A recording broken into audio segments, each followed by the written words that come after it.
need to set up our headphones.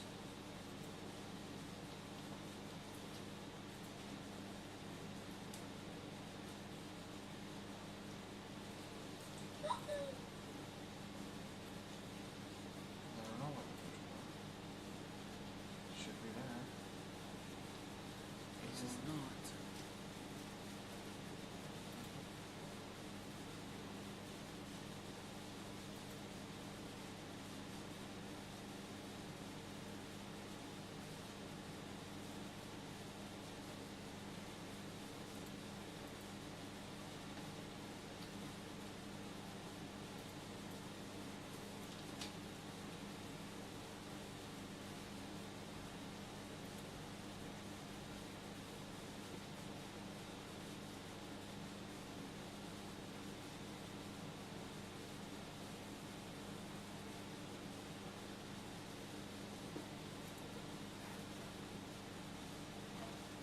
Well, welcome viewer. I see that you sorry, we're trying to fix some stuff on the chat or on the stream last minute.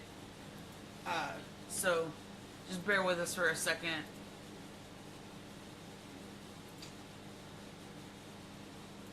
There we go.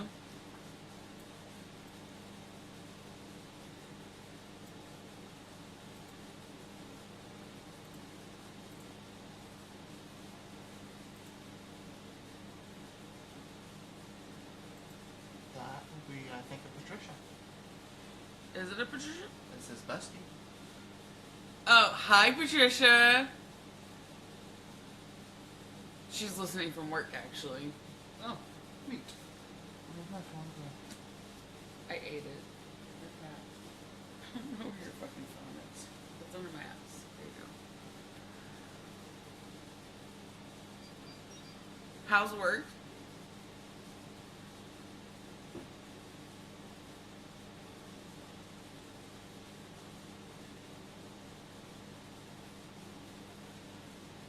She came to listen to Blood Orange because I keep telling her it's good and she really wants, well, she wants to read it, but she's got other things. She just bought 2 No Sophie Lark books because I got her obsessed with Sophie Lark when I had her read There Are No Saints and There Are No Devils. Nice. It's the serial killer romance Mm. where he's an artist and he stalks her and kills people for her, and it's pretty good. It's entertaining and it's relatively short.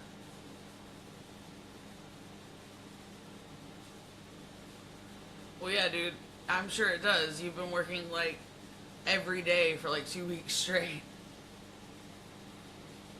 I think we live to be at work.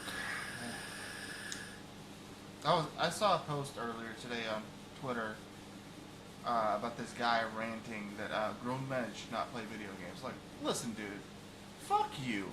Because if I'm working, 80 plus hours every 2 weeks, paying all my goddamn bills, how I spend my fucking downtime is none of your fucking business.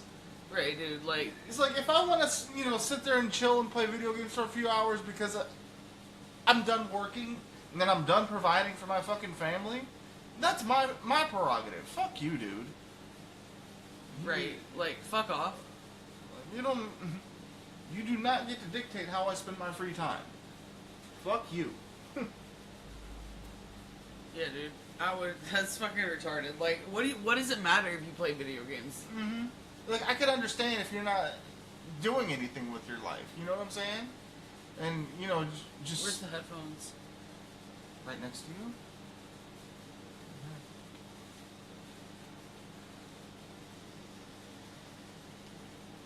Where's the fucking... Yeah, you only put one video on there. Yeah. But it's like 8 hours long. That's the one I picked for the stream today.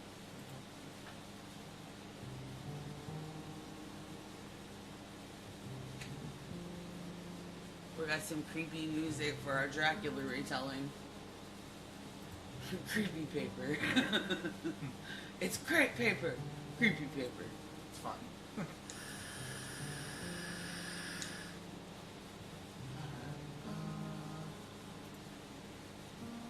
make it so we can see the chat. I thought you popped it out. Oh.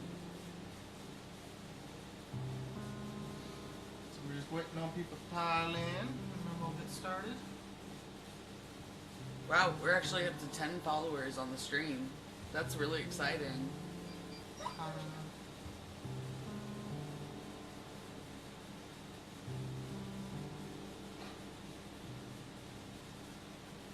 Yes, you are. You are the first one here. You actually beat Oob, who's been in the stream 2 days in a row. Yeah, he's our first mod. Yeah, he is our first mod.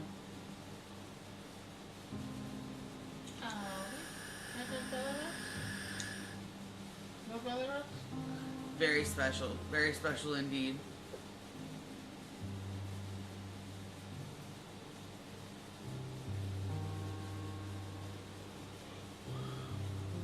Look at him, man. Oh man, so just so like people like y'all know,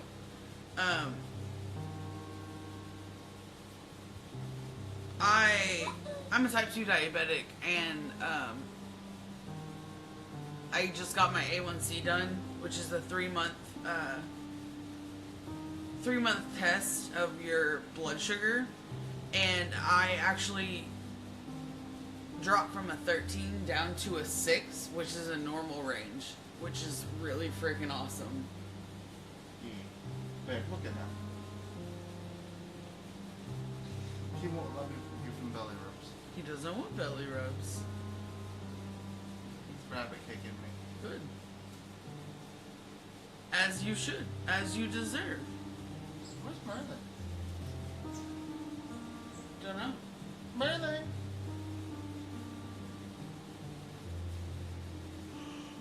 Oh, we have another viewer. Hello, new person. Hello, new person.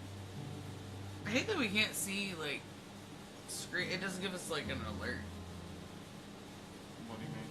It doesn't show us who joined.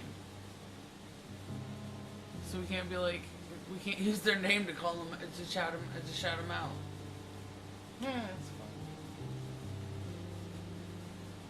Being a lurker, whoever you are, it might be me. Because I'm in the stream too. So. Oh, is it? So it's you. Gotcha. It might be. Oh man, we don't know. He's somewhere. Yeah, so this is what comes up.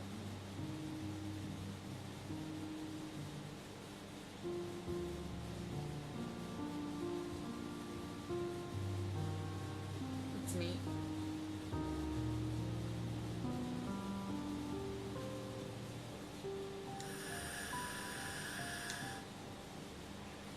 I don't know, man. He hides. Like he hides like everywhere. They like to sit under the bed for a while too.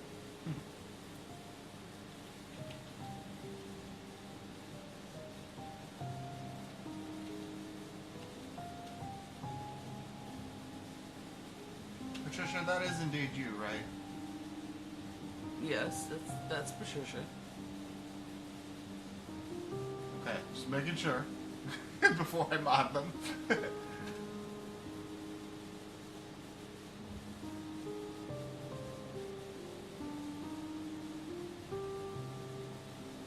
Well, Patricia, you're now a mod. So next to your name, it should show a little sword. A little sword? Yeah. That's cool. Yeah, see? I don't see a sword. Like on mine. Oh, neat. Well, too damn bad. Time to learn. I don't think it did it. Because it would have done it. Well, it doesn't show a sword next to your name in that chat. Well, no, it's not showing it on this end either. Oh. That's too damn bad. I'm tired of this, Grandpa. That's too damn bad. That's all I can think of.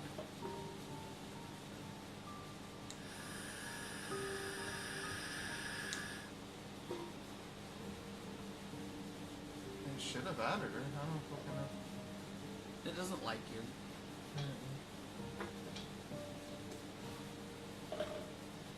I love that when we started reading this, the very first chapter, there was sex in it. Hi, Robin. Come here. Oh my god, Patricia, look.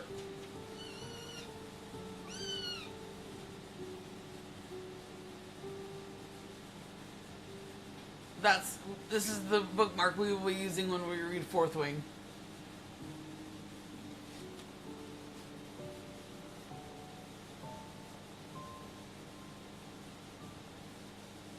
You know, I don't know what Carissa Broadbent puts in her books, but it's straight crack. I'm 100 pages in and I am hooked. Nice. Look at Howley. Oh, how... Yeah, I don't know why it's not modding you. Weird. I'm trying to fix that. No, sir. Don't bite.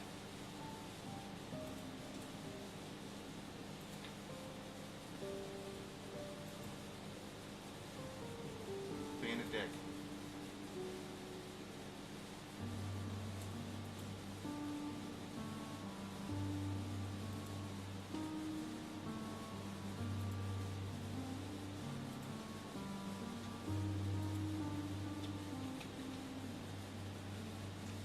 Oh yeah, I think it's raining here as well. Like it was sprinkling just a minute ago when I walked out there to Well, check on some shit. that's really stupid. It makes me type it in the actual Twitch chat in order for me to mod people. Oof. That's kind of gay. Oof. That's rough, buddy. It's done now. She is a mod, but since Privilege Book Addiction has granted moderator privileges to Burning Sky. 9's 10. Basically, what that means, Patricia, is that you can now ban people and kick people out of the chat.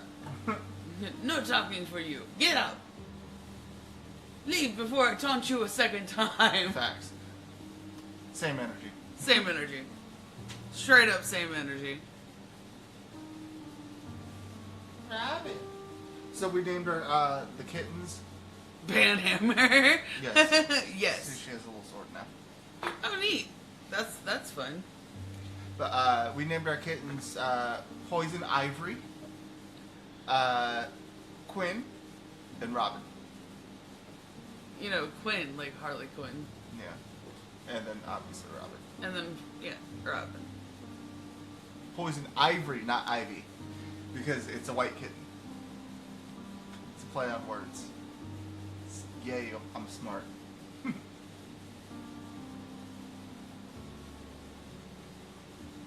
Where everybody at? Where Oob? Oh, dude, like, yeah, they're stupid freaking cute. This is a Robin. I don't know where Ivory and Quinny is. Ivory slept with me last night. Did she really? Mm-hmm. That's cute. Quinny will sleep with me sometimes. I have to put her in front of you so she didn't get squished by you because you like to move and shit in your sleep.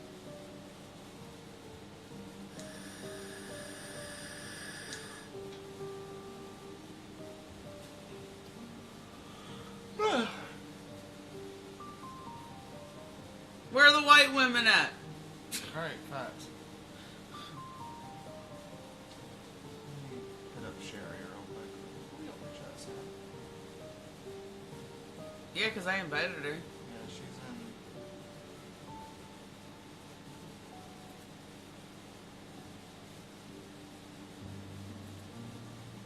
Might as well have her co-host.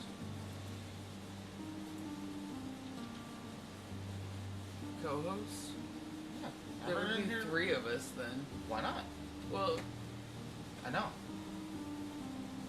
Just like with me, she can commentate while you read.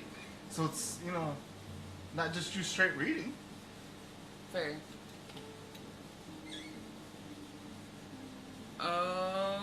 Oh my. Hello, Quinn.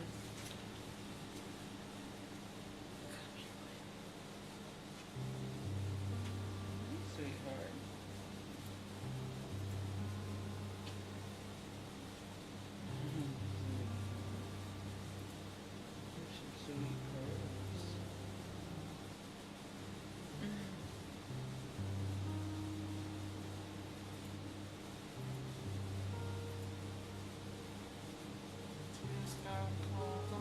for the bat.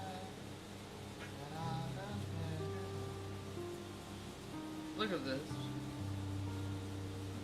Jaw. 20. Y'all see this? She's getting kitty kisses.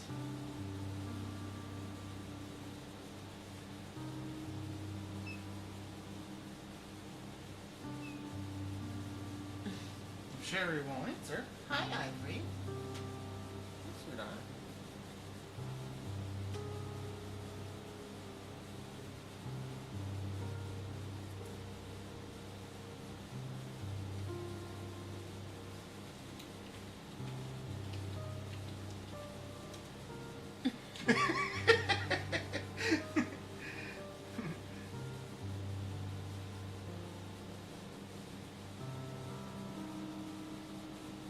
Is Mark or Coy or any of them on?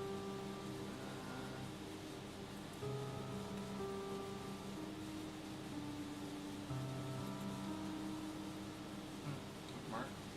No, not. Not Christine. Yeah.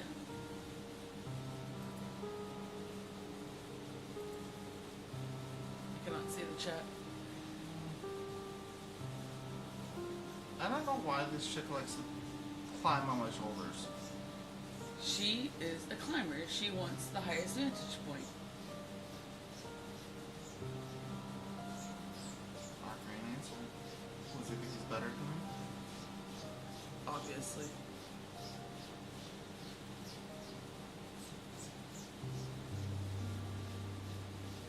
Flamian's online. Why the hell isn't he in there?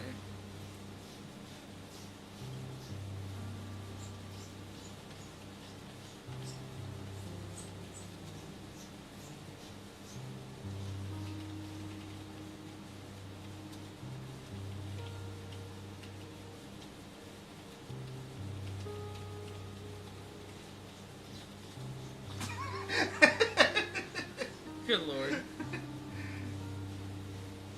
Good lord.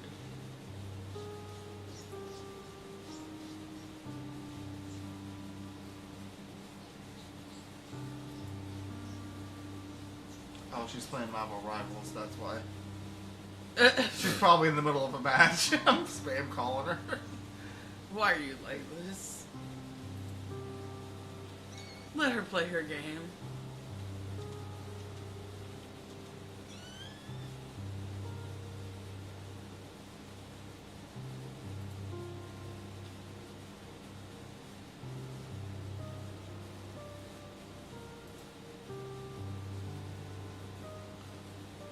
Yeah, she's in the middle of the game, that's why. Yeah, see, currently playing Marvel Rivals. Yeah, she's in the middle of the game. I don't know why y'all aren't playing that together. Might as well. I'll hit her up later. Be like, hey, yo, play Marvel Rivals with me. Oh, Robin. Hi, buddy. Fucking Oob disappeared. Where the hell's he at? Right. You have one job, bro. Be here every day at 6 p.m.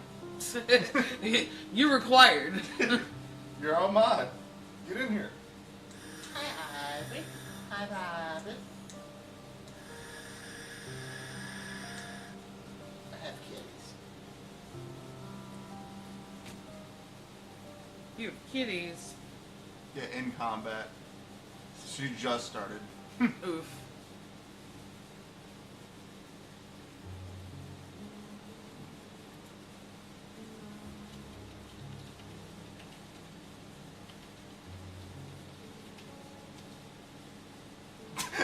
That's so mean. Because I know she plays healer. That's so mean.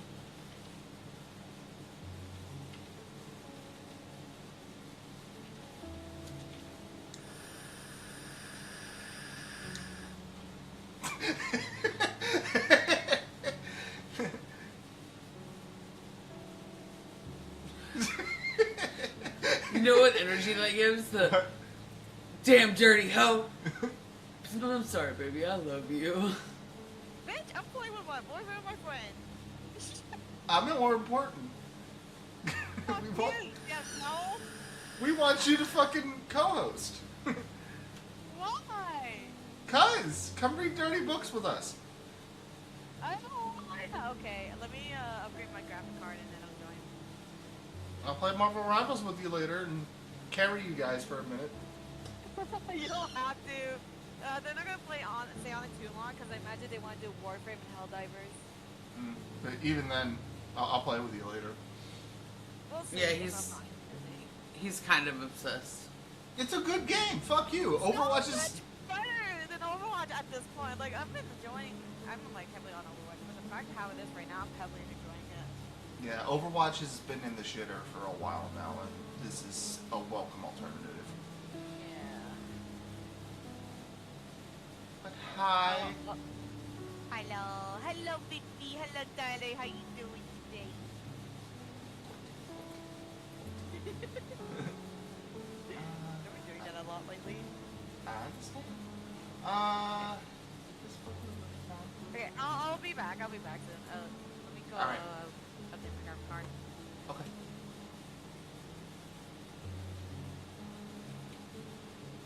Can our stream hear that? Yes. Oh, nice.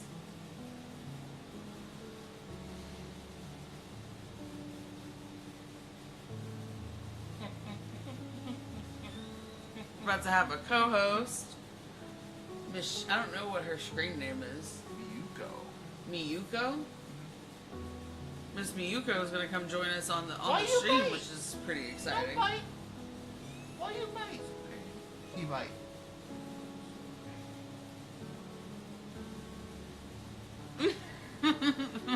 What? She said everywhere. Yeah. Yeah. Hello. Robin, no. Hello. Come here, buddy. I love how he knows that I'm talking to him because his ear twitches when I do that. Robin. So I guess we're waiting on her and then we'll start. Yeah. Yeah. Sometimes the time in the stream goes really fast. That's fine. Hi, Ivory.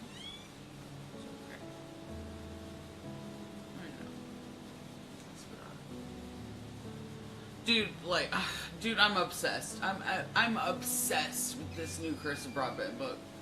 I'm 102 pages in after one reading. After one sitting, I'm 100 pages in. Change the chat settings so it doesn't leave that stuff up.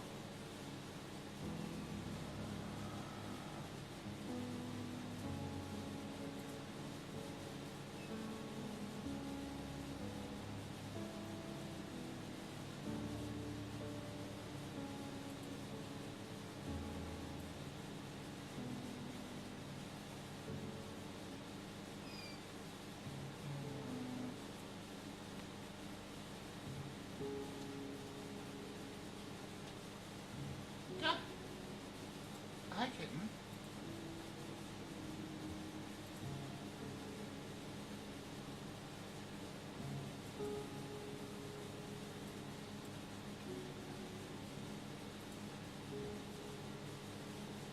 Back. Damn it, damn it, damn it, damn it, damn it.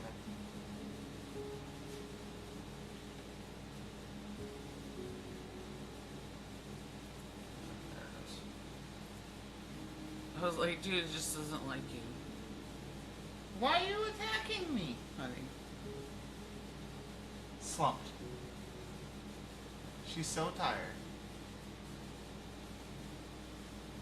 Why are you attacking me, Mr. Robin? Because fuck you, that's why. Oh, you don't like it when I do it back, huh? I can't stop thinking about the sentient pillow. How does it work? I don't know. How does he turn into a man? I'm at a loss. If he's a man, does he have, like, fabric skin or, like, real skin? Yes. Is he still essentially, like, does he turn into, like, a man-sized pillow?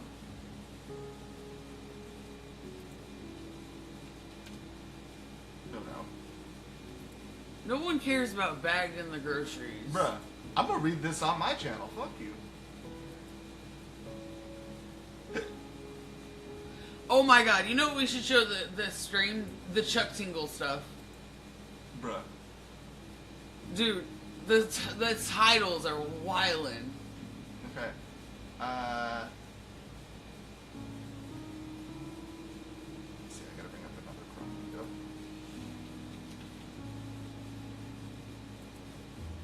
Okay, so there's this, I kind of want to wait for Sherry for this because I don't think she knows about Chuck Tingle. She'll get a kick out of it. Okay, we can wait for her.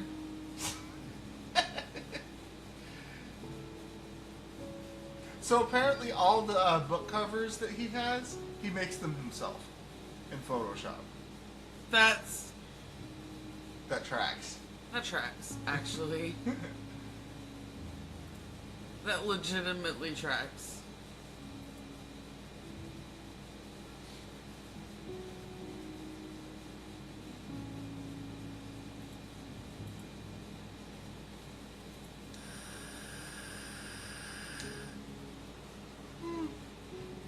What that shit? Partly for,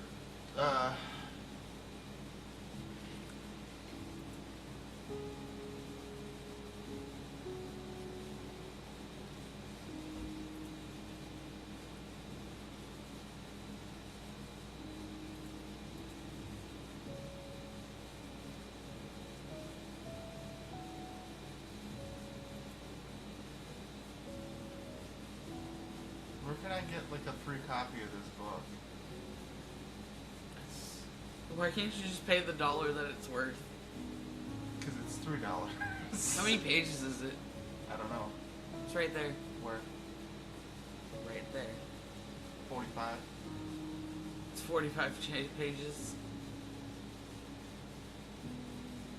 45 pages about a book that... Stop. When Ashley Dubois tossed the big fat cucumber in her shopping cart, she intended to put it in a salad. But the grocery monster... What? Excuse me? I had another place in mind. Grocery Living a monster? pampered life in a high-end New Orleans condo, Ashley Dubois has little to complain about. But when a chance encounter with a wide-eyed homeless woman leaves her haunted by a voodoo curse, the trophy wife will face a voodoo demigod that will manifest himself in Ashley's bag of produce, meat, and bread, creature of her strangest nightmares. Then the grocery monster will make her steamiest dreams come true. And we all will know what's going to happen with the cucumber. Here's a joke for you guys. What's the difference between a good meal and a good time? Where you put the cucumber. I'm not mad. I'm just disappointed. I'm literally not mad. I'm just disappointed. It's $2.99. Oh, you can read it on Kindle Unlimited. I can put it on my Kindle for you. Bruh. Yeah, because I'm going to read that as Lois Griffin on my channel. Oh, no. I think it'd be fun. Oh, no. I'm here for the groceries. Oh, no, no. So, we're going to read a chapter of Blood Orange at 6:30. I guess we'll get reading on that. Look at this precious little angel. It's nap time. Apparently. They ran all their kitten energy out. She's so sleepy. I love how both of us have been chosen by a separate kitten. Mr. Robin. Well, come here. Let go of the blanket. He really needs to be worked with. He's just not into it. Quinn and Ivory are like, yes, my people, hello. Fucked in the butt by my own butt. No, pounded in the butt by my own butt. Chuck Tingle. Chuck Tingle, oh, man. Where's Sherry at? Right. She said she's upgrading her graphics card, so. Sometimes that can take a minute. But We have no no Flameon. they don't even love us. Great. Patricia, you should shame your husband into joining. Yes, it is very much appreciated. Oh, there's Merlin. Hi, Maylin. What's up, baby boy? Hi, buddy.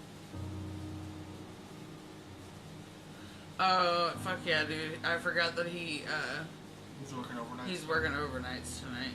He worked overnights last night and tonight. How are y'all doing that? Like, I know y'all only have one car. Are you? And you're at work, I assume. Is he just gonna be a little bit late because you get off at 10?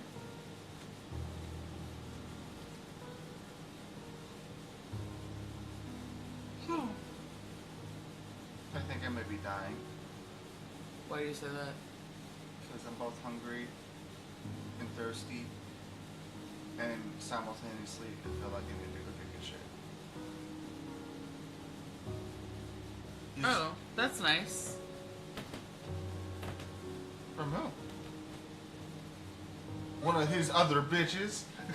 Hi, Maylin.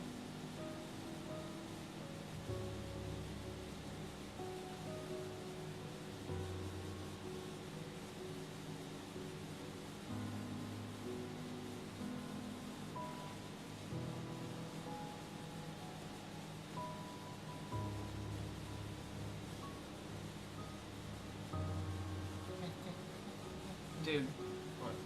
my mom was like yelling at me. I don't know if you heard me, but I was like, are you done yelling at me now? And she was like, I don't know, I'll call you back if I need to. And I was like, God damn it. Because Grams asked about it too, and she was like, oh, you cleaned the litter box, thank you. And I'm like, dude, it had spider webs and crap on it. It hadn't been touched in Lord knows how long. Cats don't even use it. That's whatever, It'd be different if they used it all the dude. time. My thing is why did she call me instead of... She was at the house, apparently. Because that's the only way she would have known. Mhm. And then she, like, called me instead of just coming down here and talking to me about it. I don't fucking know, man. But it just kind of made me giggle that she was like, I'll let you know if I need to yell at you some more. And I was like, oh, okay.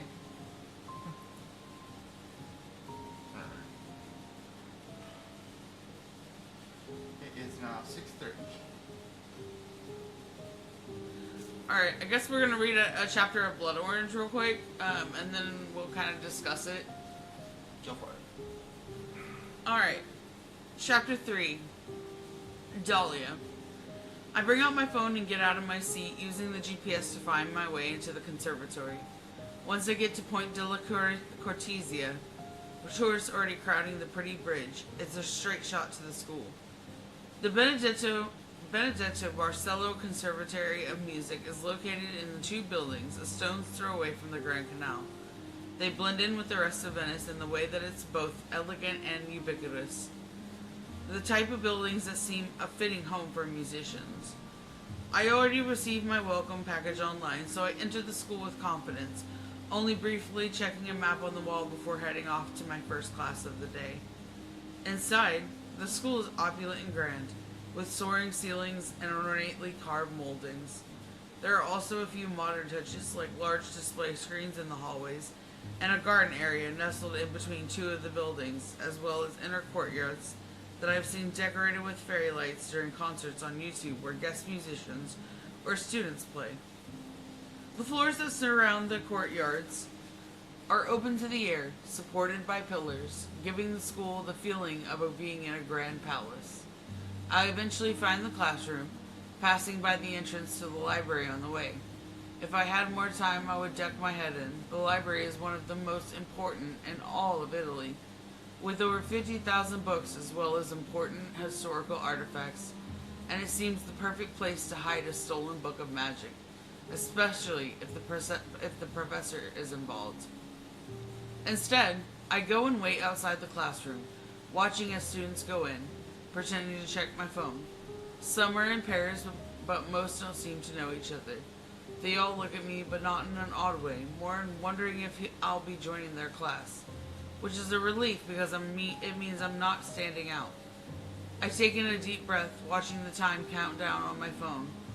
I don't want to be too early, but I don't want to be too late either. I have to do everything just right to snag his interest without tipping him off that I'm doing it on purpose. With 2 minutes before class starts, I walk in. This is my music history class. I have a few academic classes while the rest are practical, and Professor Amanoff happens to be my teacher for both this one and the practical.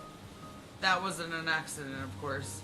Even though this is my last chance, according to the guild, I think the reason they picked me, they probably felt that they had to pick me, wasn't because of their generous nature in giving me a second chance, but because I was probably the only Slayer who had musical experience and talent, particularly when it comes to the keys, which is Dracula's specialty.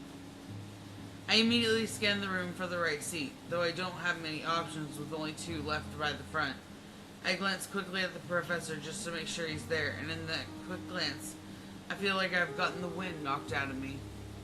Which is weird, since vampires usually leave me with an angry, disgusted feeling bordering on primal rage. It doesn't matter how compelling, how sexual, how otherworldly they are.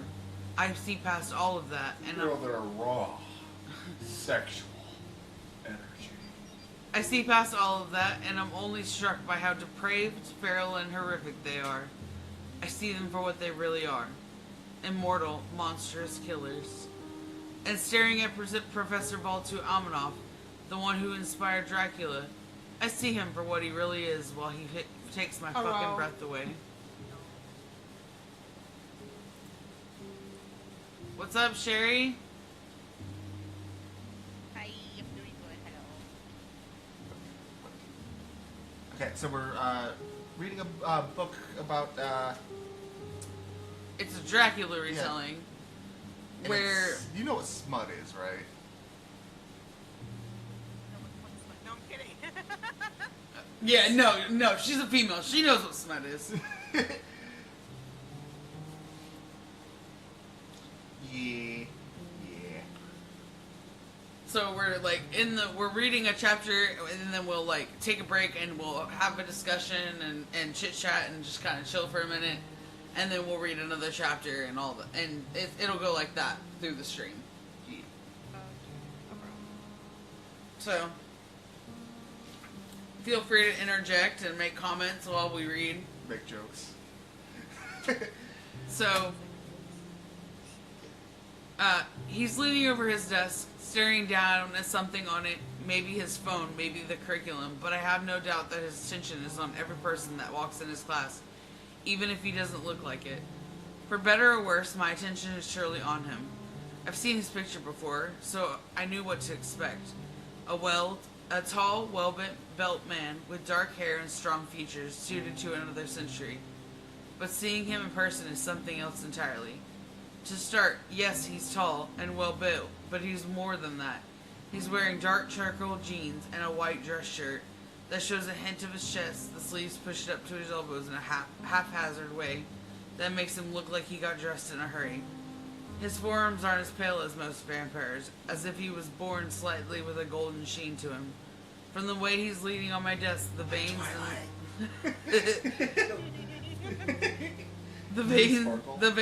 no, he doesn't sparkle.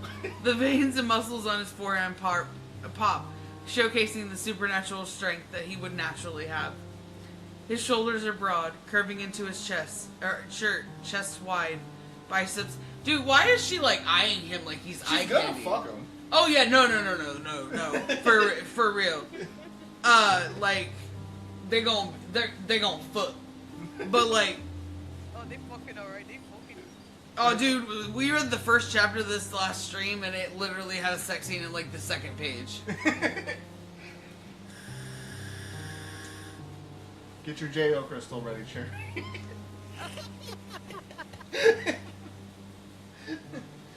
Make sure it's charged.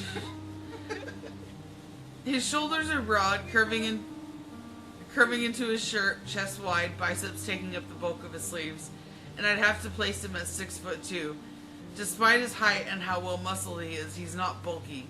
He's still quite lean with a lot of length in his limbs, a strange sort of elegance that might be the result of him being a vampire, or it might just be him. So, Anakin, not Daddy One Kenobi. Got it. Yeah, deadass. But if Anakin had dark hair, yeah. No. Neat. Then there is his face, a thick head of black hair, wavy that falls along almost past his chin. The kind of hair you want to run your fingers through. She is like eyeing him like he's a fucking sex puppet, dude. She's just like, daddy. Take off your clothes. Is that how women... Both of y'all gotta be honest. Is that how women look at men? Like, y'all just strip us down? Like we're some fucking sex objects? For the most part. How often? Pretty fucking often. I'll walk through Walmart and be like, he's hot. Scanning like a robot, just like scanning. Sherry, can you confirm? Maybe. Bruh. No, dead ass Sherry, we were having a discussion the other day, and it was literally, I was like, dude, every girl at one point in their life has stalked somebody. No, I have never stalked in my entire life. You're silent. That brief moment of silence says you... She hesitated. No. I'm honestly telling you, I have never stalked in my. So you've never... Okay. You never gone and, like, looked up somebody's Facebook and shit. And before like you- scrolled through their past posts. No, Liar. I don't Never. believe you. I've been heavily yonder. I get closer to someone. But watching If I can't have you, nobody.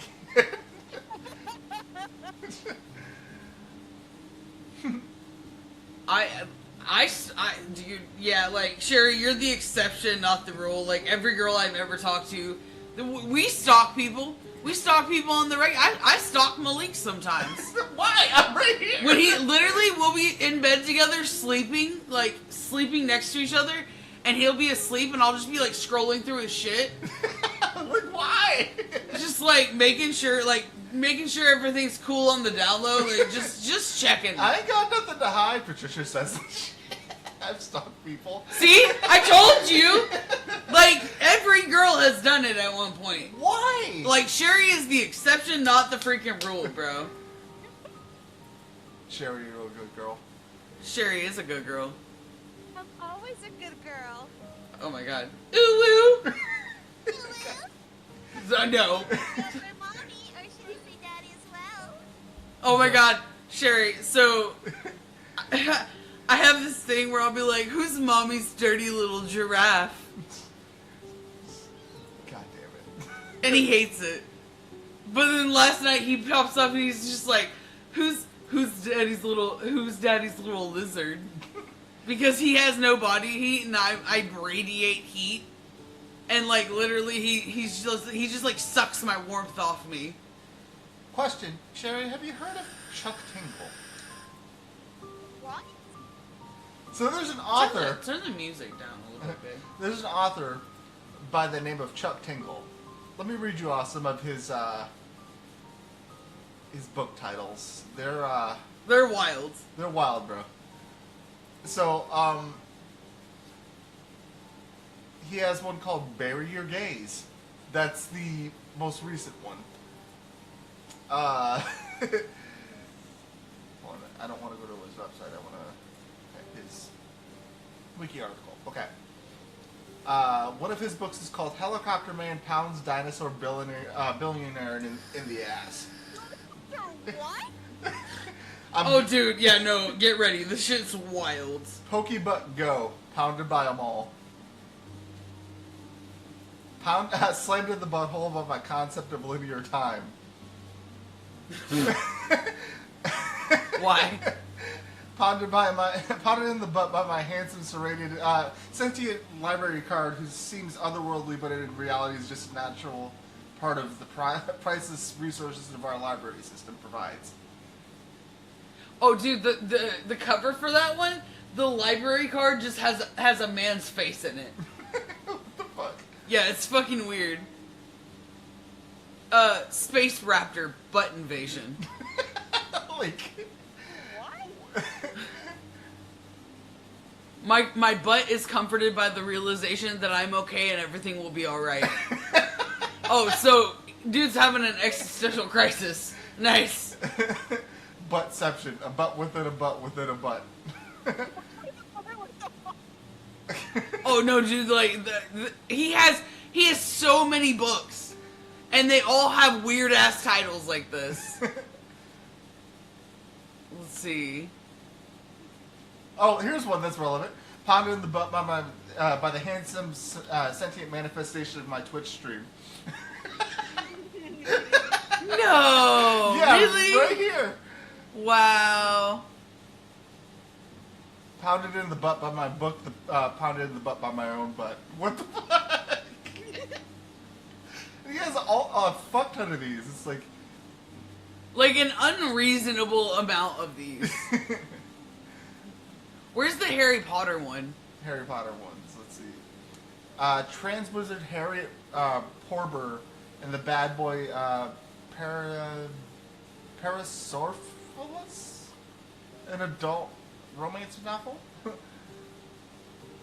Trans Wizard Harriet Porber and the Theater of Love, an adult romance novel. My butt. What? Not pounded in the butt by anything, and that's okay. What the fuck? What the fuck? Hold on. Let me show you some of the. You're still on the stream, right? Show you No, some- she's just in the Discord. I'm in the Discord and I'm looking at the stream, yeah. Oh, okay, neat. One second. Let me show you some of the fucking covers for these. They're fucking wild, bro. Oh no. Oh yeah, dude. No, like the covers are everything. Like the library card one is so like like it's so weird. I think it's like, oh. This is the Harry Potter parody. Why are they dinosaurs? I have. Pounded in the butt by my wolf car on the full moon. What the fuck?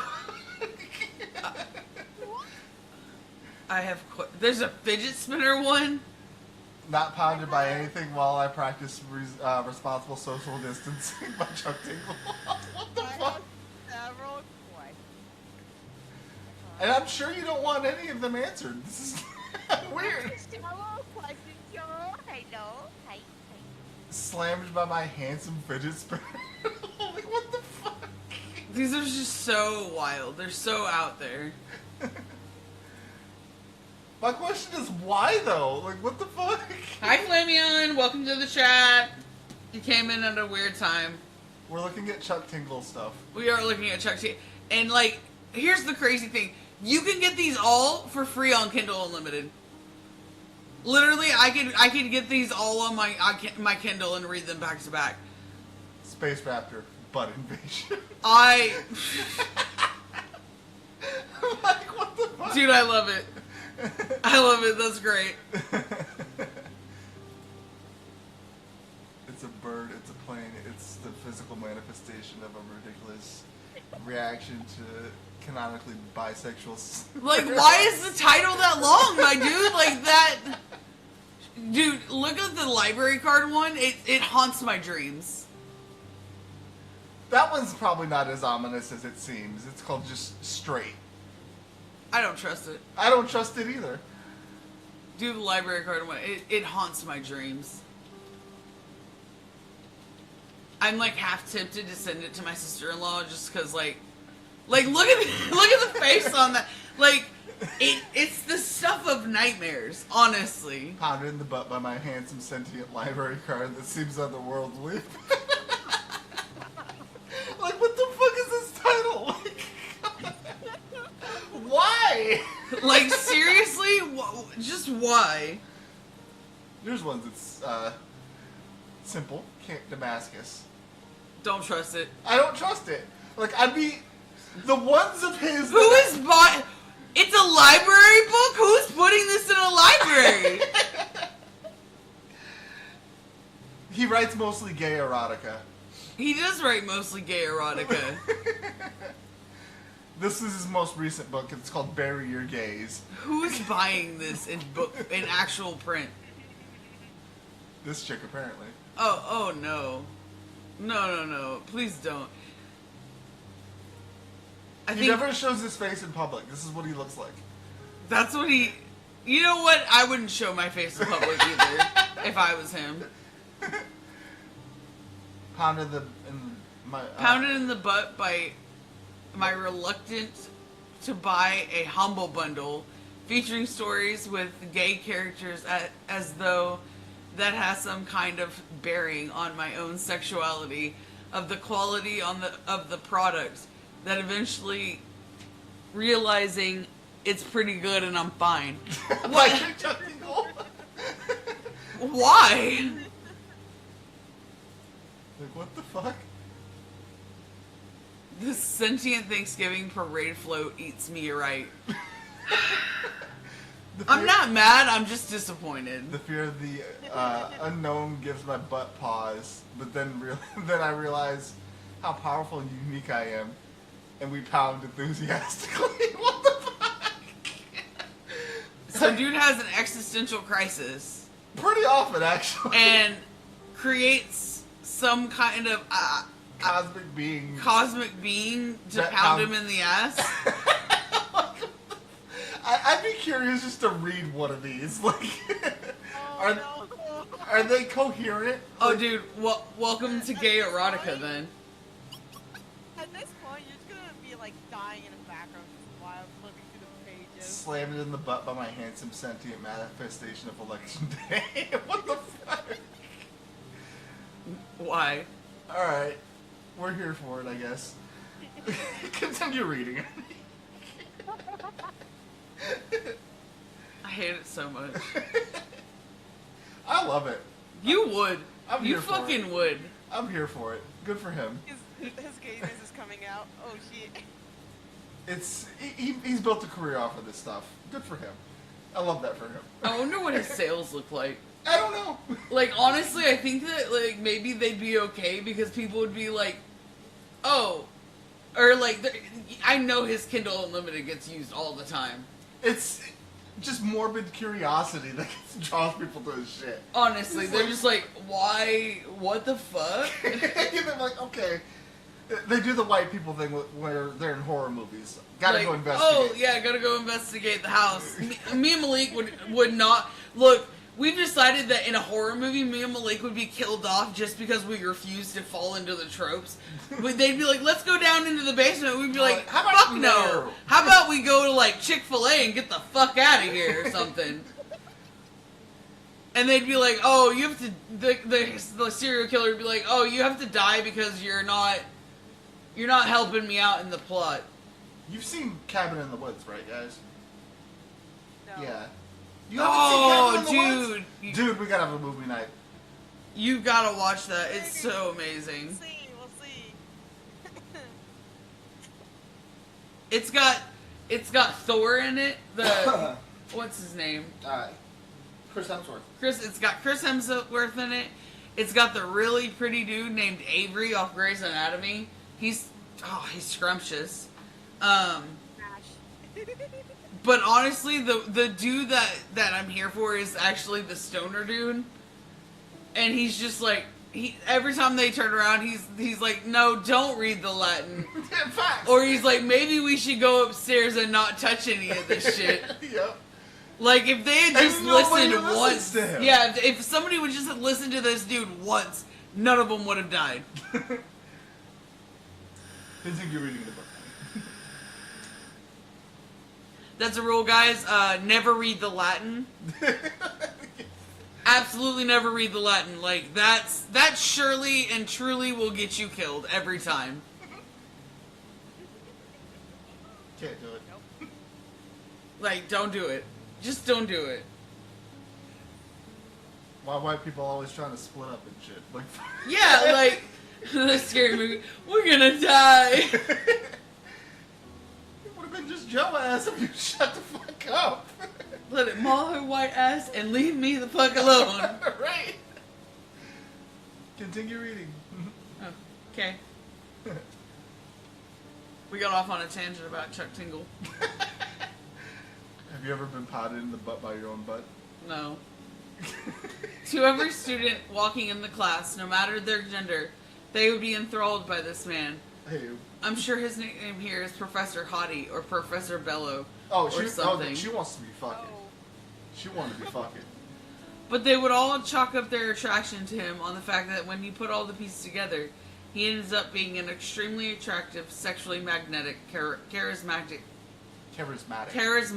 human being. Go look up Chuck Tingle. Ooh, you're welcome. Oh, welcome to the stream, Oop.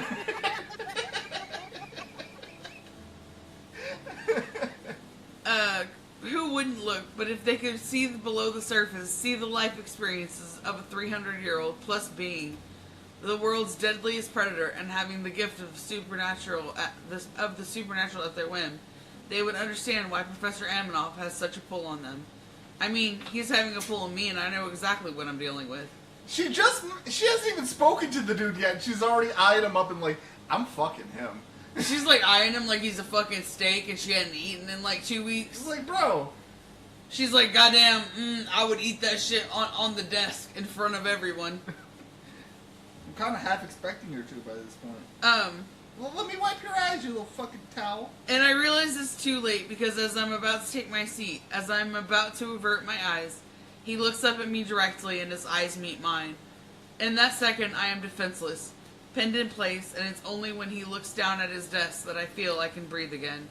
He had me there. He really had me for 1 second, and I couldn't do a damn thing about it. I stared directly into What his... the fuck is this horny bitch doing? Dude, here's the thing. She's there to kill him. Right, that's what I'm saying. Like, what the fuck? She's there to kill him, and she's just like, damn, he's the hottest piece of ass I've ever seen. I'm like, what the fuck? Is this how women really think?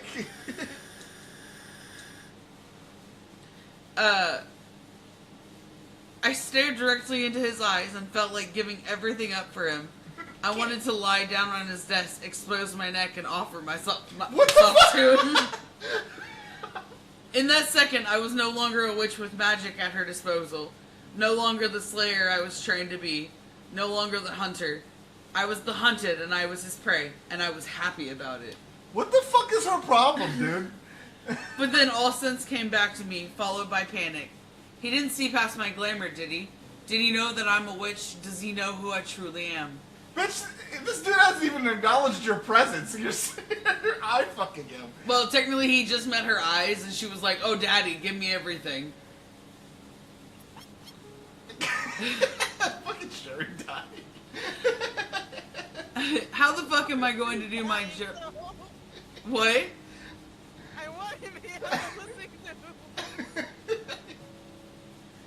Yeah, dude, she's into him. He's not even Daddy One Kenobi. He's lanky ass Anakin. Like, Lanky ass Anakin was right there, and he didn't. And you're telling me that scrawny ass little Anakin, when Daddy One Kenobi was right there? Right. And he was more your age group too. At that. Facts. Like just oof. Whatever. Facts. I swallow those thoughts down and try my best to disappear into my role. Luckily, if he's paying attention to me, which I'm sure he is, I could easily chalk up my fast heart rate and flushed cheeks to being nervous on my first day of school. I take out the history textbook and my notebook and pencil from my bag. I take notes better by hand than laptop and stare at him while waiting for the class to start, like every student seems to be.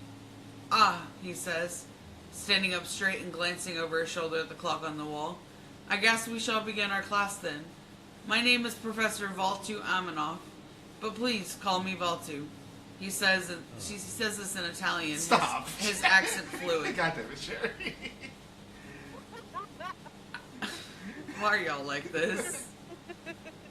I have no doubt he can speak countless languages fluently.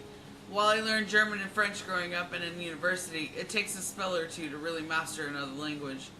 As a result, I learned Italian quickly, but writing it can be hard for me, and I definitely don't sound Italian when I speak. He, on the other hand, looks and sounds as if he was born in Venice. Perhaps he was. The history books of the witches have Dracula born in Russia, but they might be wrong. The thought of Russia slams a memory into my head. one of me on the ground, looking up at a man speaking to me in Russian. But I realize this isn't a memory at all. God damn it. God damn it. Why are you like this, Sherry? Because it's funny. We haven't even gotten to the sex scene. Oh no. Just a little preview. Chapter 4. The whore gets down on her knees. Literally the first fucking words in the chapter. Okay, so time to discuss. Okay. Let me just. Okay, but We should honestly make that a sound in the chat, in the fucking chat. right, exactly. Oop, is she trying to fuck him or kill him? What the fuck? She's an assassin. She's sent there to kill him, but she's like, bro, I would fuck the shit out of this guy. I would lick him like a popsicle on a hot summer day. I would let him pee in my butt.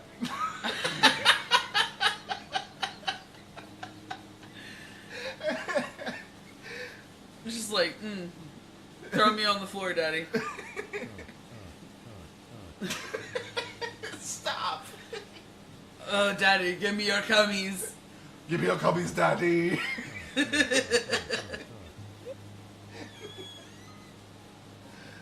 Alright,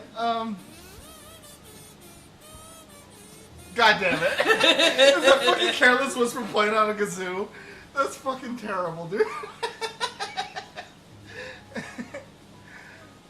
Alright. So it says we have 7 people in here. Any thoughts? Yeah, pretty much. Not in here. Oh, hurry my ribs. Ow.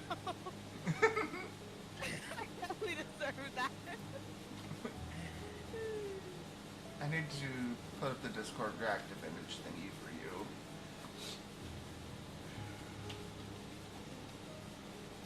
Excuse my boyfriend in the background. He's doing, yeah, he's like What's he playing? Marvel Rivals. That's, and I'm watching like both sides now at this point. Oh, nice. Yeah, we gotta get a squad going. Yeah, dude, he played that shit all night last night. I was reading my new book, and he was like, literally just like, People were pissing me off. yeah, he was getting mad. He rage quit. What, you think you're better than me? God damn it. Thank you, Discord soundboards. You have a freaking laugh track. So stupid. Oh no. Y'all are wildin' today. This is why I kept saying you and Sherry need to start talking to each You're other. putting it over the chat, dude. Put it over the. There you go. No. No, Let I'll them get put- to see I'll- the views. I'll put it behind it. Hello, everybody. Where the fuck is the viewer count? Okay, there it is. Oh, neat. Yeah, this shit is just, it's unhinged. I finally escaped Miyoki's basement. Who let you out of the house? Well, it's like when Home Dude picks up the book and he's like, "Who taught you this? Who gave you this? Who taught you how to read?" I learned it from watching you. Milady. Stop! Alright. She left the door open and I ran. Damn, how'd you get out of your chains, bro?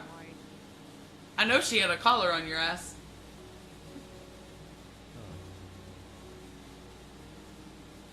Bruh. Bruh.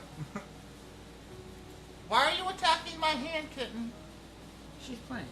I understand that. I mean, you always do this. What the fuck? Okay. Ready to start the next chapter? No, we haven't even finished the third chapter. Bruh. Like, we're still in the third like, we have 2 pages. Alright, finish the third chapter.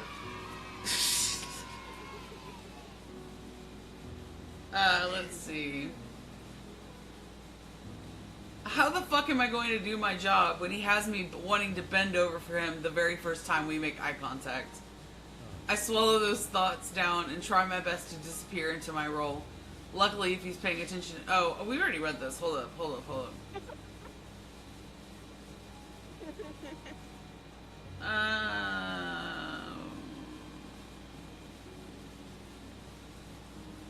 We'll start here. The thought of Russia slams a memory into my head, one of me on the ground, looking up at a man speaking to me in Russian. But I realize this isn't a memory at all, but a fragment from a dream, from the nightmare I had last night. In all those dreams, I could never understand the language spoken, but suddenly now I do. Why was I dreaming in Russian? Now I know you are all students of music, he goes on. His deep, slightly melodic voice bringing my attention back to him. And you probably don't give a rat's ass about history. You know your stuff, so you say. You can tell me all about Mozart, right? You know Verdi. Of course you do. This is Italy, but what about Mendelssohn? Do you know that he was subjected to anti-Semitism, brought on by Wagner, who was actually jealous of his success? How about Barber, who composed Sadness, a 23-bar piece in C minor at the age of 7? He pauses, a crooked smile on his lips, as if smiling to himself. I swear I hear the internal swooning of the girl in the seat beside me. I know you're all here because you want to perfect your skills, whether in strings, percussion, keys, whatever it is. You are musicians ascending to the next level. But in order to really play music, you have to understand where it comes from. There's no way around it. And with that speech, Professor Almanoff launches into what we will be learning over the semester. And I do my best to listen and take notes like a normal student would. Only my notes are written down as if I'm on autopilot, because what I'm really trying to do is understand him. What excites this vampire? What is he passionate about? How will I stand out in this classroom amongst other students who are far prettier or handsomer? How will I endear him to me? Enough to get him alone, to infiltrate his life, so I can do the job that I was sent to do. And you trying to fuck him, lying ass. And you, Valtu's voice penetrates my thoughts, and I realize he's turned his attention to me. In fact, I'm only now cluing in that he's been asking everyone in the class to divulge a little about themselves. Everyone's eyes on me, and Valtu gives me a slight smirk. His dark eyes glimmering like he knows he's caught me not paying attention. The irony when he's all I've been thinking about. Bruh. And what about me? I say to him, looking him dead in the eyes. He holds my gaze, his bright brow arching slightly. If you care to follow suit and introduce yourself to the class. As if we're in kindergarten, I say. Then looking around at my classmates who are staring at me. Some smiling at what I said, a few looking far too serious. Alright then. My name is Dahlia Abernathy. I was born in Victoria, British Columbia, Canada. My musical instrument of choice is the organ. Ah, the professor muses, and I bring my attention back to him. He's in front of the desk now, leaning against it with practiced ease, arms folded across his chest. A lock of his dark hair falls across his forehead, giving him the brooding, wild look of Heathcliff, wandering the moors. Or so I've imagined. One of the 4 organists I'm teaching this year. You're a dying breed. You'll have to tell me why you took up the instrument. I straighten my shoulders, belied by some inner confidence that slides upon me like stage makeup when I'm playing a role. I'd rather show you why, I tell him. He tilts his head as if taken aback, staring at me like I've totally thrown him off course. Very well, he says, then clears his throat, moving on to the next student. I don't know what I'm doing. I'm trying to endear myself to him, not challenge him and piss him off. I've had easier times playing nice with vampires in the past. Many of my kills started because I appealed to them in one way or another. I can only hope that the one that they call Dracula finds it alluring, that I'm not fawning all over him. But only time will tell. Yay! We're on chapter 4 now. Woo! Alright. She's trying to show him what that mouth do. She's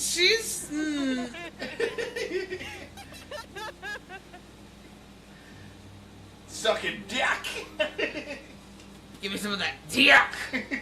I'm gonna give you this dick.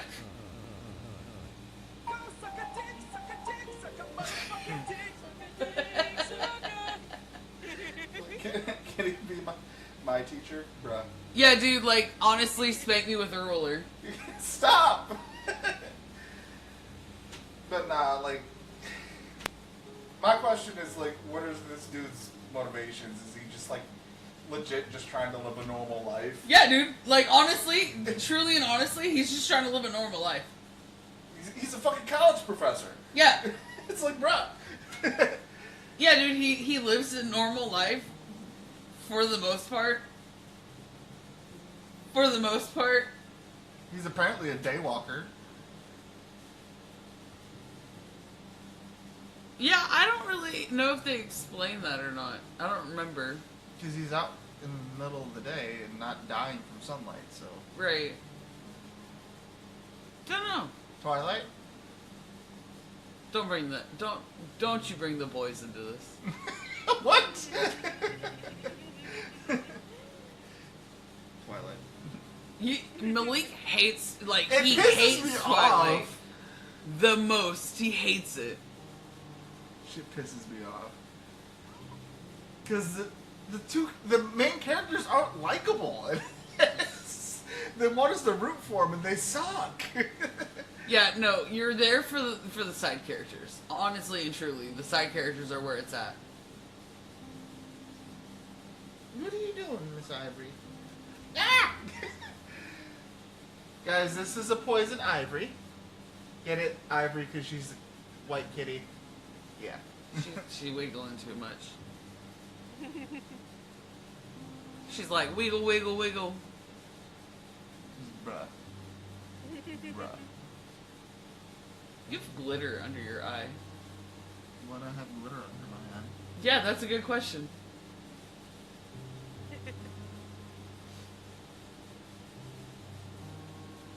Where did you get craft herpes? I don't fucking know. Probably you. I don't wear glitter. Don't you bring me into this. What? What the fuck? I feel like we need Sherry's soundboard. Yep. Because it's very fitting to what we're reading. Bruh.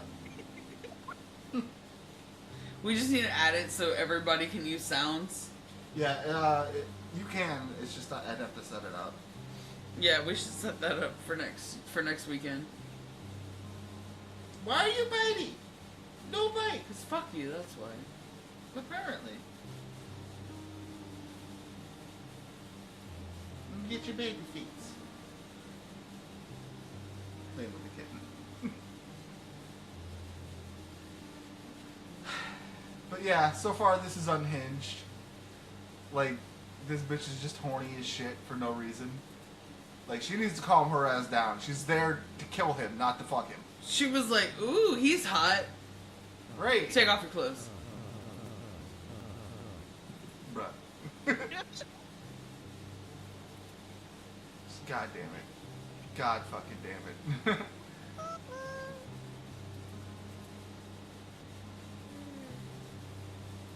Alright then. Y'all ready to start chapter 4? Y'all aren't ready for this. Y'all are not ready for this. So, funny stuff I have. Alright, fuck it. Chapter 4, let's go.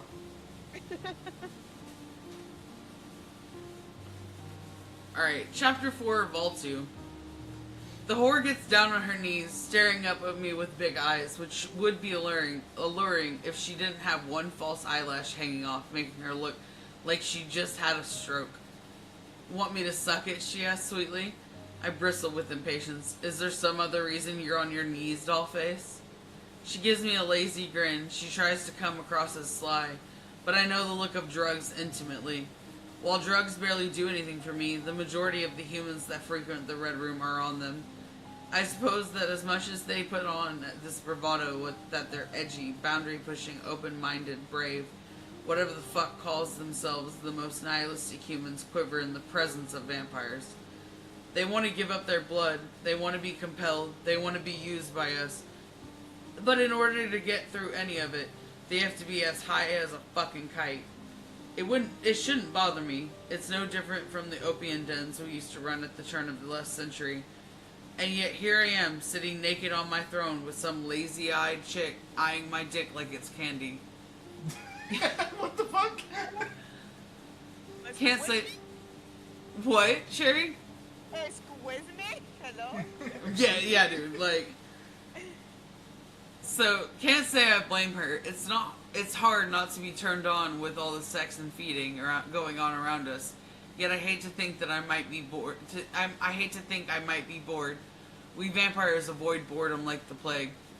I'll do anything you want, she says, coming forward between my legs and pressing her hands against my thighs. Despite my better judgment, my cock twitches in anticipation. Anything, I ask? My voice careful not to get too cynical. Anything, she repeats, looking up at me with her big brown eyes. She lets go of my thighs and reaches for my cock, bending forward and sucking the head into her mouth like a lollipop. I shiver and reach down to undo the braids in her hair. She reaches for my knees with her hands, bracing herself, ready for me to pin her down, but I don't. I let her run her hand up my inner thigh, suck on my cock, and play with herself. Every time I get on my knees for you, you take my breath away, she says. Looking up at me with those big brown eyes and such a dreamy expression on her face, drugged as hell. It's hard to believe that a woman who looks this good would be found in this place, but humans still surprise me sometimes. The way they think they're at our level, but in the end they're just slumming it. Enough with the platitudes, dollface, I tell her. Be a good little whore and get me off. Oh my.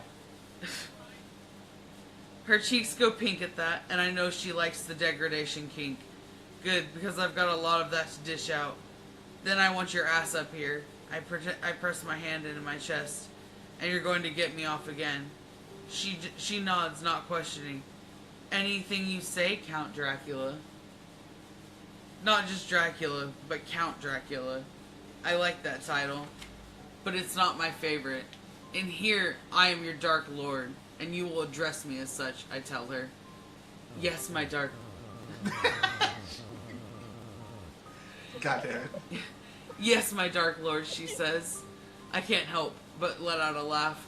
How about just my lord? Yes, my lord. I smirk and lean back in the chair, letting her continue to suck on my cock.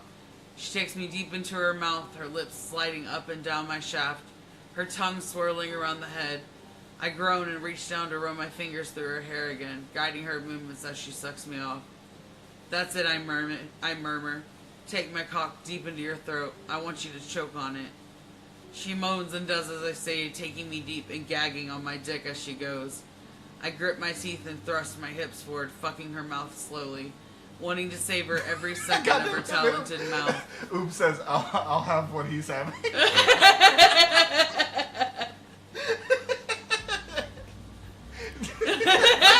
Facts.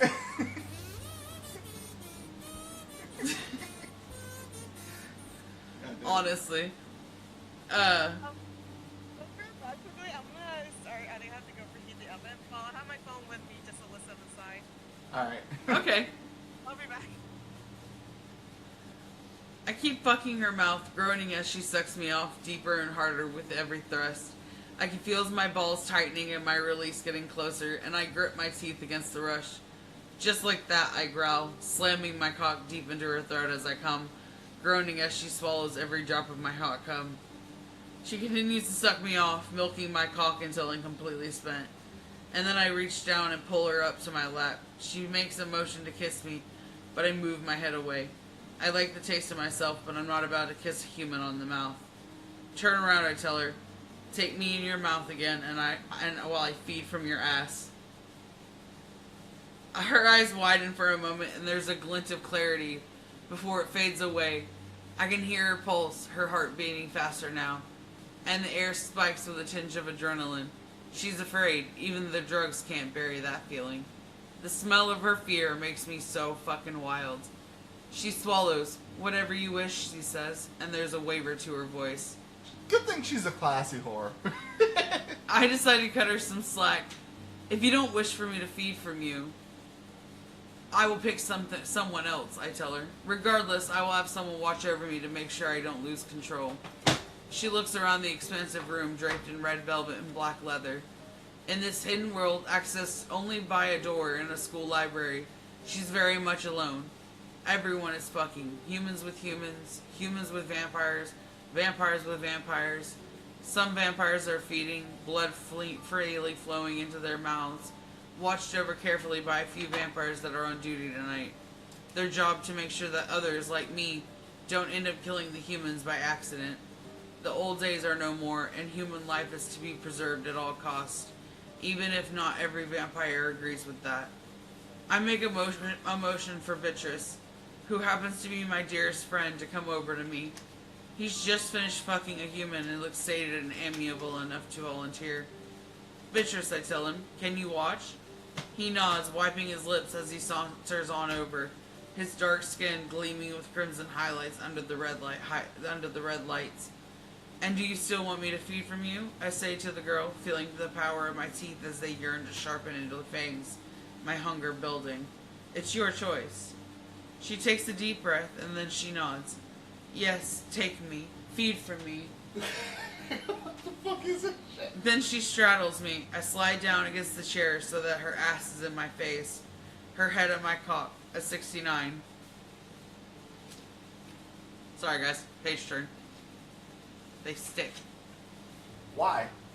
Why what? Why are the pages sticky? No, they're hard to, they're like together. They're not sticky, there's nothing on this book. Gotta eat that booty like groceries. What? Oops said so he eats ass. Gotcha. I mean, yeah, but he's not actually gonna eat her butthole. He's gonna actually feed from her ass. What? Yeah. So he literally eats ass. This is a long ass chapter. Like, that's a long ass chapter. Yeah. And when it comes to like a scene change, I'm probably gonna take a break. My throat's gonna dry. Stay hydrated. I got tea right here. Okay, anyway, back to what we were saying. Bruh. What? Bruh. Alright.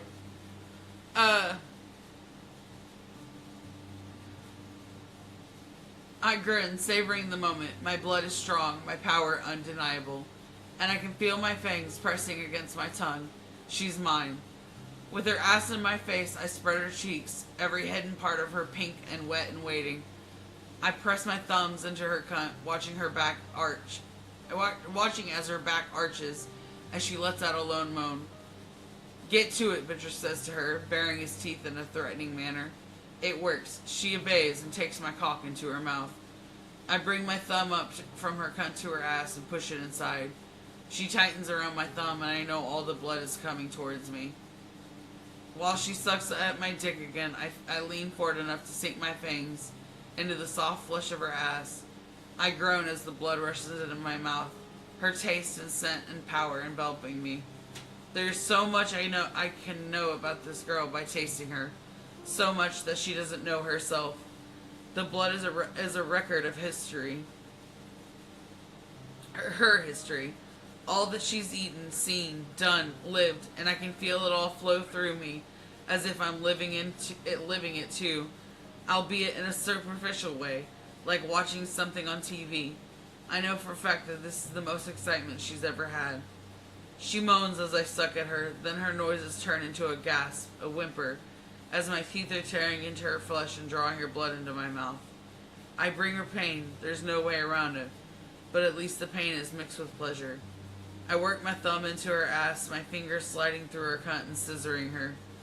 The blood is rushing into my mouth and down my throat, a rush of sensation, a burning desire for more. More blood, more flesh, more girl. I want to make her come. The blood tastes so much sweeter that way. Beatrice meets my eyes. He's standing by her head, watching my cock pump inside her mouth.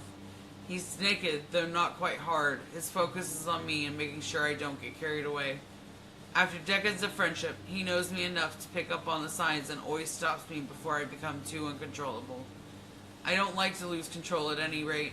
It's beneath me, so when he starts to edge toward me, his look turning to a warning, I know that my feeding time is close to finishing. Speaking of finishing, the horror is coming now. I can taste it as I suck on her, the surge of flavor in her blood as she comes undone. My thumb is buried in her ass, my fingers knuckle deep inside her cunt, and I feel her spasm around me. I pull out and slide back into her wetness, fucking her a few more times, and then I'm pumping her harder now, my hips meeting her face, my cock plunging deep into her throat. I feel myself start to get close, the pleasure building in my loins, my balls tightening up. Bitches dips his chin towards me, which means I'm being savage with my bite and hurting her. Her orgasm mixing with her cries of pain as the warm blood spills over her skin and down my chin. I nod, and with a growl I come, filling the girl's mouth while Beatrice goes beside me with a thick metal chain in hand. We use a lot of ropes and leather straps in here. Bondage is my specialty. But the chains are reserved for unruly vampires. I could snap a leather strap with just the flick of my wrist, but the chains mean business. Beatrice brandishes it between his hands, the silver chains glinting red, his way of telling me that he's going to tie me down and get the others to help if I don't stop beating. He doesn't have to tell me, though. The girl has already collapsed on me in a pool of her own blood that has gathered on my chest and stomach. She's barely breathing, and I don't think it's because I made her come to high heavens. With a deeper roar that comes from the bottom of my chest, I close my eyes and unhook my fangs. The air in the room feels so cold against them compared to the warmth of her flesh. Beatrice reaches over and picks the girl off me like she weighs nothing. I want to ask if she'll be alright, but I don't have the ability to speak words at the moment. Only communicate through sounds. I watch as he takes her over to the baths at the corner of the room, where 2 female volunteers take her. They'll wash off her blood, clean her up, and on rare occasions they can give blood if too much was taken. We keep a blood bank for emergencies if a vampire needs to feed and can't find anyone. But we all prefer fresh blood, so sometimes we use our swords on humans who have been too depleted. Beatrice comes over to me. "You're in a mood," he mutters. I slowly straighten up in the throne, staring down at all the blood on my body. I raise my hand to my mouth and lick the remainder off. It's already losing vitality. "I'm fine," I tell him. "You're unsettled," he comments. He picked up the word from my mind without me even realizing. "What's unsettling is you accessing my thoughts," I admit carefully. Vampires often have the ability to pick up on each other's thoughts, if not emotions, but I have learned over the centuries to put walls and guards up to shield myself from intrusion. The only problem is that... Patricia says, because he ate her ass, is she a vampire now? No, he did not turn her. In this book, vampires aren't turned, they're, born. They're born. For those of you wondering, like, vampires can have kids, and, I think if I remember correctly, the women, when they're 19, and the males turn at 35. Sorry guys, I need a break for just a second. So Dracula eats ass, confirmed. Dracula does in fact eat ass. Bro. He eats ass.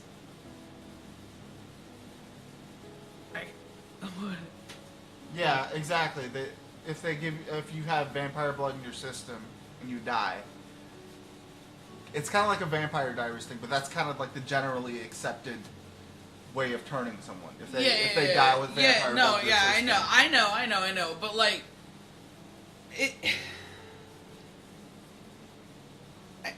actually, I think they can turn vampires because I do believe there's a couple turned ones in these books. But for the most part, like, pure blood vampires are born in this universe. Here, will you put her over there so she can eat? Huh. Dang it. See, Rosario Vampire is too much of a slice of life, like, harem shit for me. I'm just not into it. Can you put the chat on? I think I don't throw my phone. But yeah, Dracula eats ass. You just can't get over that, Yeah. can you? It's like, alright, cool, good for Well, him. technically he was biting her butt cheek. He was literally eating ass. It's not his fault. It is too! Of all the places he could have bit her, he bit her on her ass cheek. He eats ass. Well, he was 69 here. He eats ass. So how's you guys' JL crystals doing?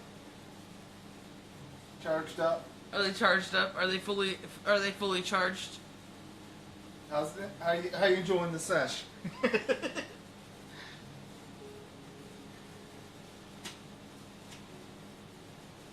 Exactly. Neck or tits. Why would you go for the ass? Why is the ass the first place you'd bite? The fuck? Yeah, dude, like... If it would have not have been my first choice is all I'm saying. I mean... If given the option, I would have not have chosen her ass to bite. I'm not putting my face I'm there. kind of into it. Like, he was like scissoring her. He was like, two fingers, two in the sink, one in the pink. Bruh. Like he was like fucking her while he was drinking from her ass cheek. Alright. And honestly, if I was gonna have a vampire bite me, it'd be on my like inner thigh. Which is fine. You know, fucking fingering while, you know, fucking feeding on your thigh. Cool. But not your ass.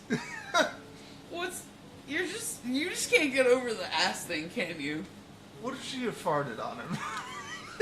What if she queefed? What the fuck? What if she queefed? Bruh.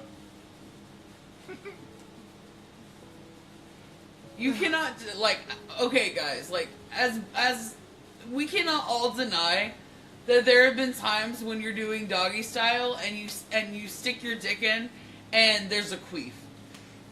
But see, okay, queefing is a good thing though. That means you're doing a good job as a man.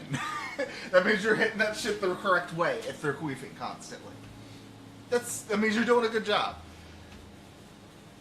But some women can... You've seen that South Park episode, right? Where, like... queef free! Yes, I've seen every episode of South Park. Bro.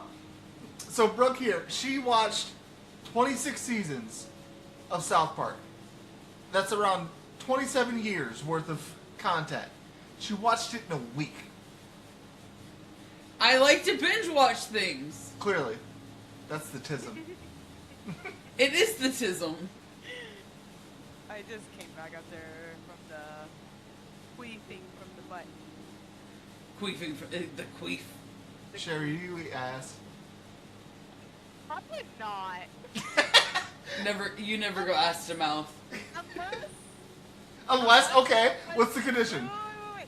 Unless if somebody actually did a good job of cleaning their ass properly, then I will. Bruh. I mean, like, if they had a really clean butthole and did, like, an enema, and, like, really clean down there, and then, like, hair didn't have hair on their butthole, I'd eat their ass. Like, a girl's ass. I would never do a guy, but a girl's ass, maybe. Chat, would y'all eat ass? I mean, I'm pansexual, but I do agree. I would heavily eat out a girl's ass, but not a guy's ass. Yeah, sure, maybe. Nah. I wouldn't even do fucking anal, bro. I'm not gonna eat your asshole, too. No. That is an exit. Have you ever had your ass eaten? No, and I don't want it to. It's oddly not that bad. What the fuck? Like somebody surprised ate my ass, and I was like, I didn't know what the fuck to do. I was like, dude, it feels good, but like, like ward a bitch before you just tongue my asshole. Like at least like set up like, hey man, how are you doing, m'lady? I'm gonna eat your ass now. Would have been acceptable. Y'all are fucking freaks, bro. Oops, also like maybe. Like if their butthole, like if they bleached their asshole, and made it like really pretty, like I would not mind eating a girl's ass. Why are y'all like this? What do you mean? I feel like fine, maybe I'm just crazy. I'm the minority here. It's like I wouldn't I wouldn't eat ass. I mean, are you the minority because you're black? That's racist.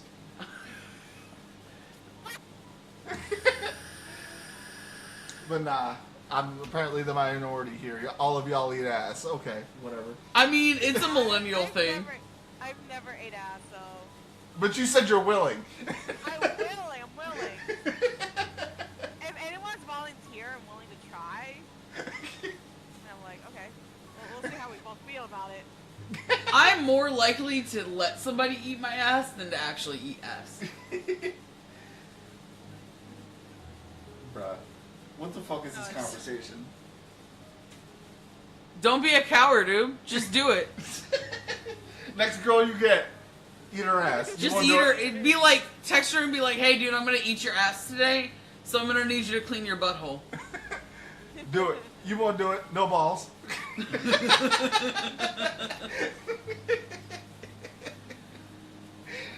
You know who I think would eat ass? Who? Mark.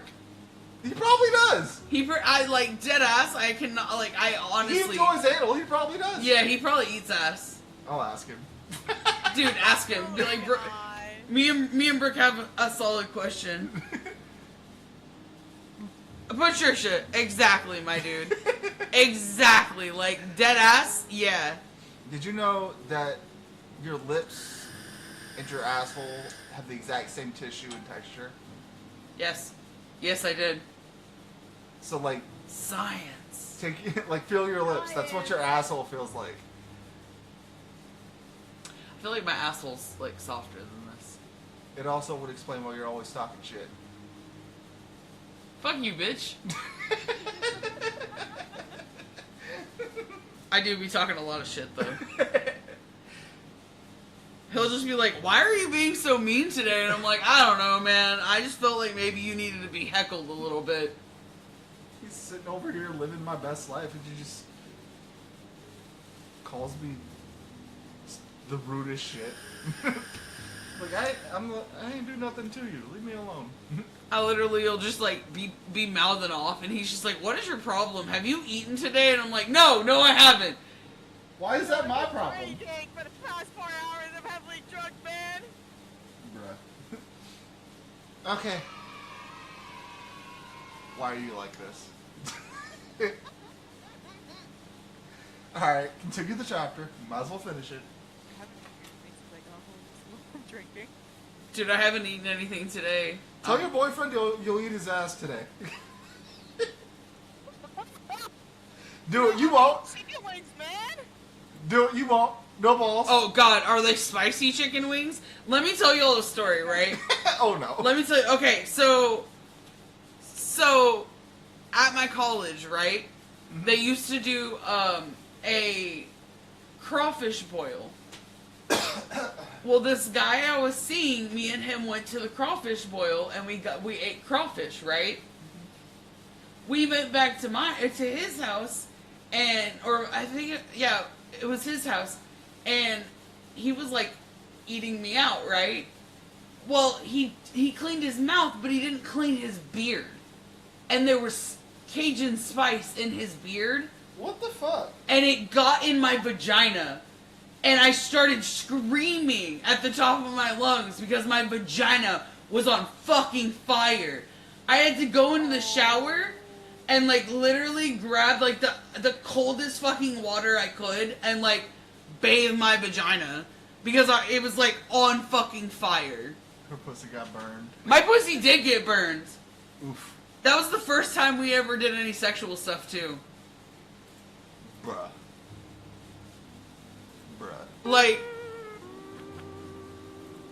bruh. I don't like it. Just, god damn it. I don't. I can't help that that's what happened. I literally cannot help that. Bad first experience.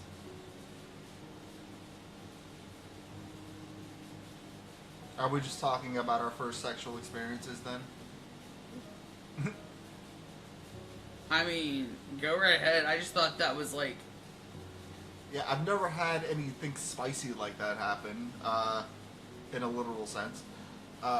My first time, I was at we were at a hotel, and the cleaning lady came in. You didn't put the do not disturb thing on the door? We forgot!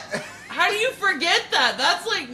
Okay, so we had planned, like, to go... She kind of lived like how we are right now, where you know, you have to, you know, head into town. Yeah. But we were far enough that it was only like a 2 mile or so walking distance. So we walked up there and, you know, rented a hotel room just for the purpose of fucking. Right. And we did that and everything. Cleaning lady came in while we were in the middle of it. Everything went out without a hitch. And after we had left the hotel, because her parents, like, you know, thought we were just going up there to sightsee and shit. Apparently, there was a bomb threat somewhere on that strip of like, the street. Yeah. So we had an excuse to head back up there to fuck again. Because we went into the guys that, like, we didn't get to see anything because the entire street was shut down. So that was fun. Oh, so you were, like, lying to her parents. Yes. How old were you? I was 19, she was 18. Oh, so y'all were babies. Mm-hmm, babies. Anyone under the age of 20? Children. Let's see, Oops, that's my first experience. She didn't know how to suck me off at all. She literally was moving my dick around like in a target. What do you mean? What do you mean, my dick? What you mean, my boy? Like, what? An Atari joystick. Wow. Like, wow. This kind of motion, or what? Fucking shake weight. What the fuck? That shake weight, man. That shake weight makes me giggle every time I see it. They knew what they were doing.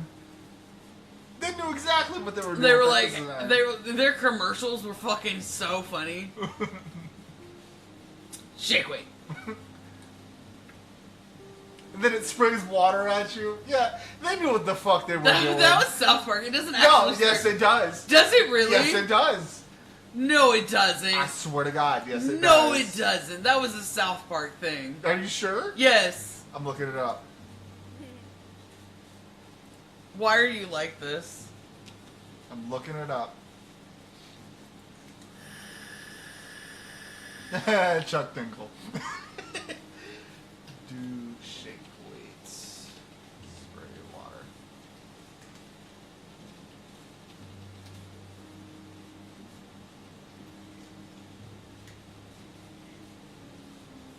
No, it doesn't. I told you.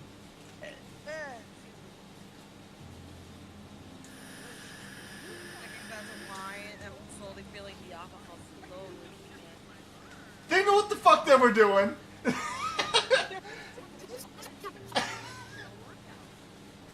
Stop! They know what they were doing. Stop. The only thing worse than that is if they'd been like this in front of their face. Uh-huh.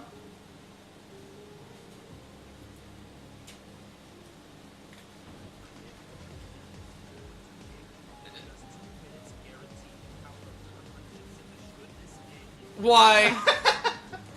I hate it so much.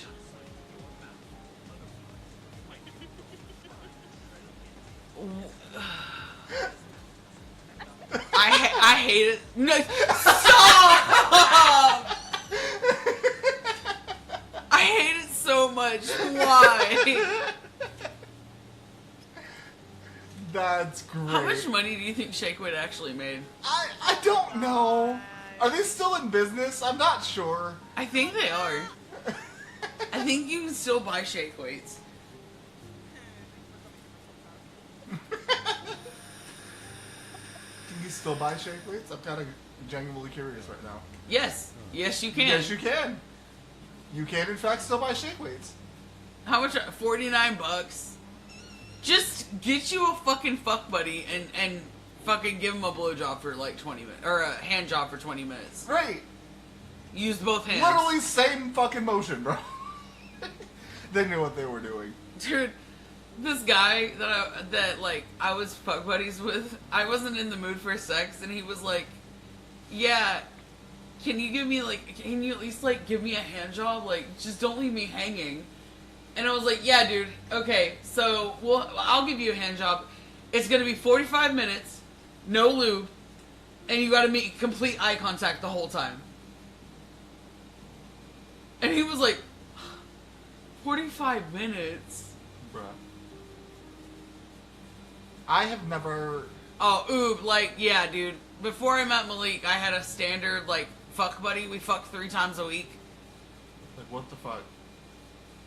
What the fuck? What do you mean? What the fuck? What the fuck? Did you practice with a shake weight? Didn't need to, buddy. What about you, Sherry? I am the queen. I actually just was pursuing somebody back in high school. Used the shake weight? No, I never had one. I didn't know how to do a blowjob until somebody back in high school told me how to do it. Dude, when I started having sex, literally, like, I was so good at it, and it's because I come from 2 long lines of hoedom. What?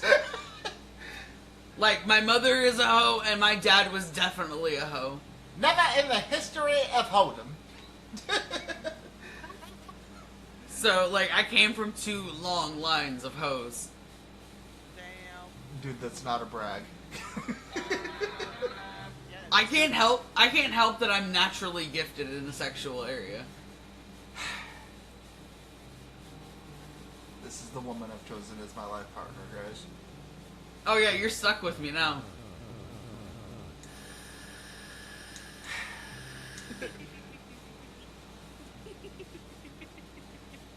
Oh yeah, no dude, my whole family, hoes. Straight hoes. Is Garrett a hoe? At one point, yes he was. Oh? Yes. So Garrett's her little brother. Garrett is my little brother. Yeah, no dude, like my whole family, hoes. All of them. Sluts. Oof.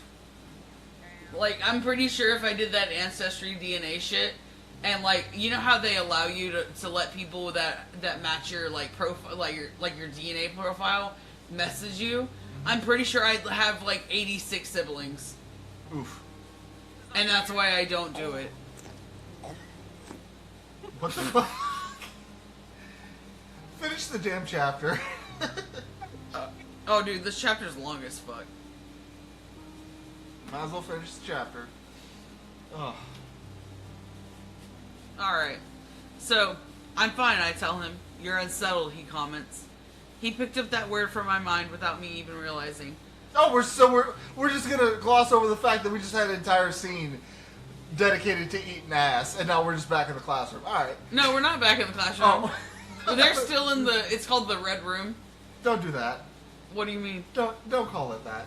Well, that's what they call it. That's messed up. It's the Red Room, and literally, it's a vampire hangout club where they fuck and feed and shit. Speaking of which, have y'all seen the show What We Do in the Shadows? It's hilarious. It's on Disney Plus. I highly recommend. What's unsettling is you accessing my thoughts, I admit carefully. Vampires often have the ability to pick up on each other's thoughts, if not emotions. But I have learned over the centuries to put walls and guards up to shield myself from intrusion. The only problem is that the walls tend to falter when I'm around people I trust. I take it you don't want to discuss it here, he asks, lowering his voice. Normally there would be no point to acting secretive since my brethren have a supernatural sense of hearing. But right now, with all the moaning and groaning and sounds of skin slapping and fucking that's happening in this room, no one is paying any attention. Another time. Drinks at my place soon, I tell him, getting to my feet. I have to get to class. Bruh! He went to a fucking orgy club, and I'm like, nah, I gotta go teach students. Like, Facts. bruh. He smirks at that. It's a dangerous habit, Professor, he says, mocking my title. Feeding before class. Means I'm better at my job, I tell him with a wink. I walk across the room past the writhing bodies to the private bathroom at the back. the dark hallway flanked by two vampire guards. I nodded at one of them, Dasood, who was my personal bodyguard when I was going through a period of upheaval after I was involved with the death of the king and father of all vampires, Scarred. I had become a wanted man, an enemy for too many, all of whom lurked in the dark with veiled threats. But some time has passed, and it turns out the vampire world was grateful that Scarred had fallen. He was too powerful and too linked to our past when all vampires want to do is keep moving forward into the future. For many of us, the past can be a tomb. I step into the bathroom and take a shower, washing the blood off, going over every inch of my body with scented soap. Even though human sense of smell isn't as good as ours, I take no chances. When I step into my professor role at the conservatory, I step into the role of a man, a human, and I keep my vampire nature behind a mask. Which might be one reason why I'm feeling unsettled. It started a couple of weeks ago. Just this buzzy undercurrent that seems to be flowing through the musky canals of this fair city. I can't quite put my fingers on it. It's just a feeling that there's a charge in the air, and that something is coming, or is already here. Something did just come. Hiding in the shadows. And considering I'm what's hiding in the shadows, that makes it rather disconcerting. I rub my hands over my head, hoping to eradicate the feeling of tension, but it's there. The fresh blood from that girl should have put a spring in my step, dissolved my headache, but it hasn't. I turn off the water and step out of the shower. I dry off and dress quickly in black jeans and a black dress shirt. I push my hair back, a scruffy 5 o'clock shadow on my face, then take a hard look at myself. I should look the same as I always have, ever since that terrible day when I changed at 35. Even my hair is the same as it was, and yet, even though I don't have any grays or any new lines, there's age in my eyes. I look into my eyes and I see the eyes of an old man who has done too much and seen too much, and who, deep down, just needs some fucking rest, a deep and uneventful sleep, but can't stand to admit it to himself. A man who is also a monster, and that monster is losing its edge. I stare at myself, wondering what it must feel like to be human, and see the rest of your face change over the years. Or is the change so gradual that it feels a lot like this? Is their face always familiar to them, no matter who they become, or how many years have passed? Do they look at old photos and think of the past as another person entirely? I try not to have many photographs of myself around, but I wonder if film had existed in the 1700s, if I'd seen myself as someone else. I inhale deeply and shake out my shoulders.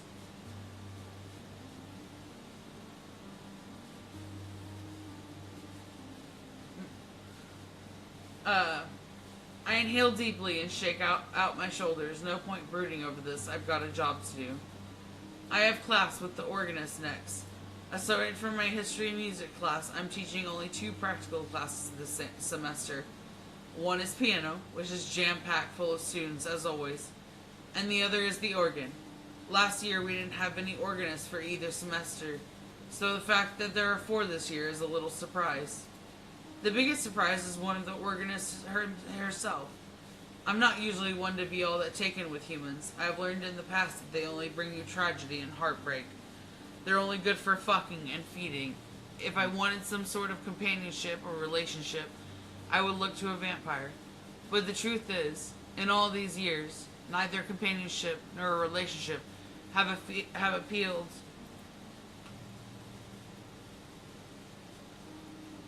Why'd you stop?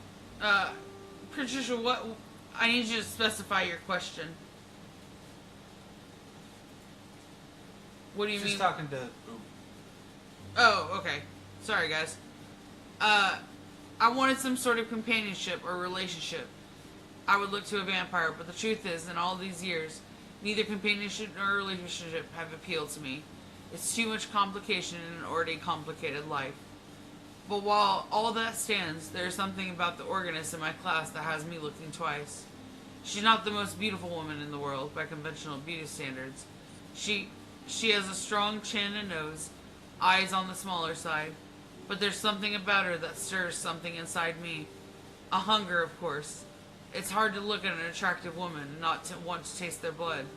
Same goes for wanting to fuck them. But there's something else about her that had me on my toes. I felt like I knew her from somewhere before, or had at least seen her. With her ancient features, pale skin, scattering of freckles, and long red hair, I feel like she could have been anyone I've crossed paths with, and yet I can't bring up anyone specific. It's just a feeling in my gut that she's someone I need to keep an eye on, for better or worse. Just then the air fills with the scent of jasmine, and my hackles rise. Voltu, Sarah says as she steps into the bathroom. I thought I smelled you. Her reflection comes behind me in the mirror. What? I can smell you.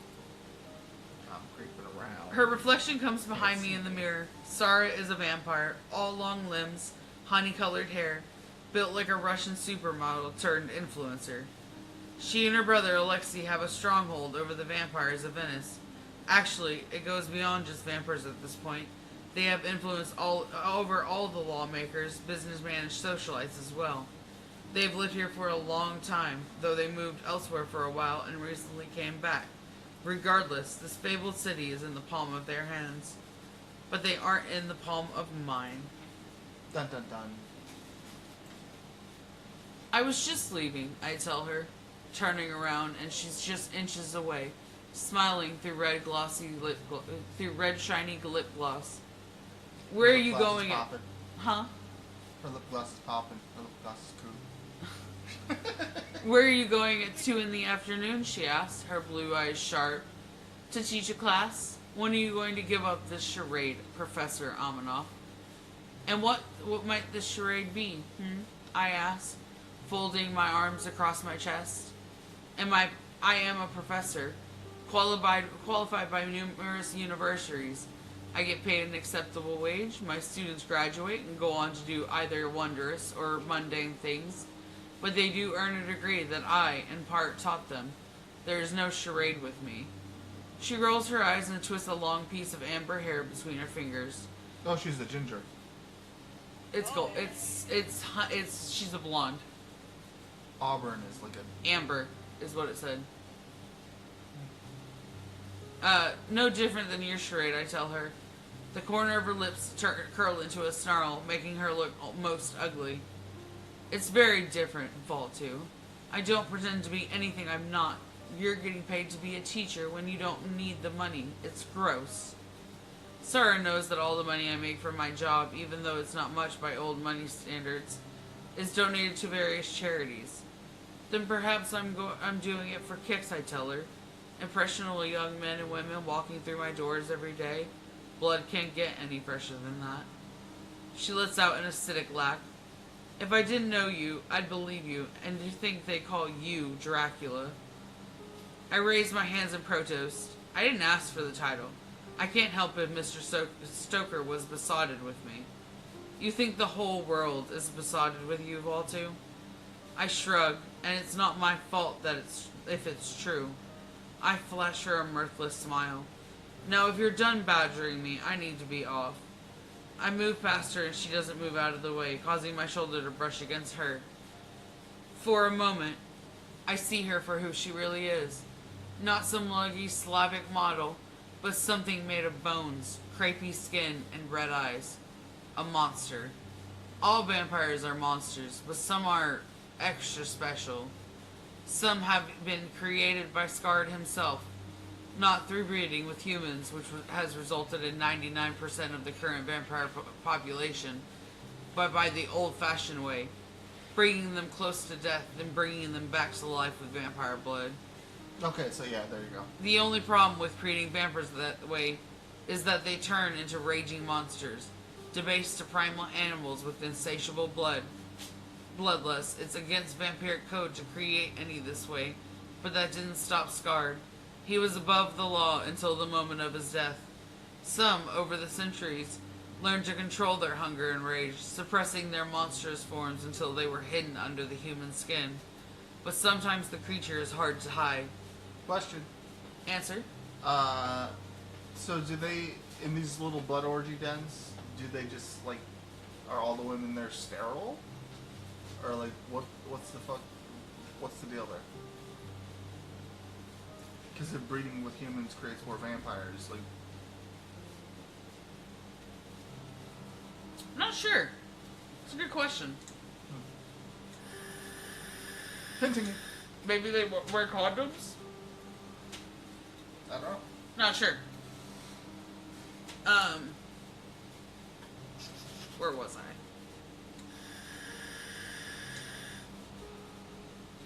I look back over my shoulder at Sarah to see her baring her fangs at me before her teeth slide back to normal. "Have a good day, Professor," she says to me, a sly gleam in her eye. She knows what I saw, what I felt back there, and she likes that I saw it, the truth. She's a daughter of Scar. This is going to make things complicated for me, isn't it? Considering most of the vampire world believes I played some role in his death. I quickly leave the washroom, hurry through the club, and then out through the main door at the top of the spiral staircase, until I'm stepping into a small, narrow hallway. There are no lights in here on purpose, but I can see in the dark. Once the door of the red room shuts, I walk to the door in front of me and push it open. I'm met with fluorescent lighting, one of the most impressive libraries in Italy, and the books are still treated with the horrid aesthetic of fluorescent light. Luckily, the lights are dim where I am, but even so, it's enough to make me wince. My eyes adjust, and I make my way back from the back of the library through the aisles. So, dude has a sex club in the back of the library at this school. What the fuck? I don't know if y'all caught that, but yeah.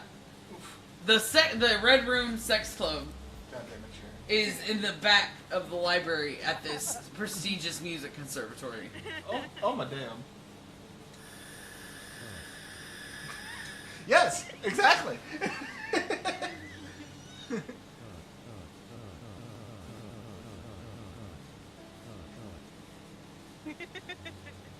love my nut button.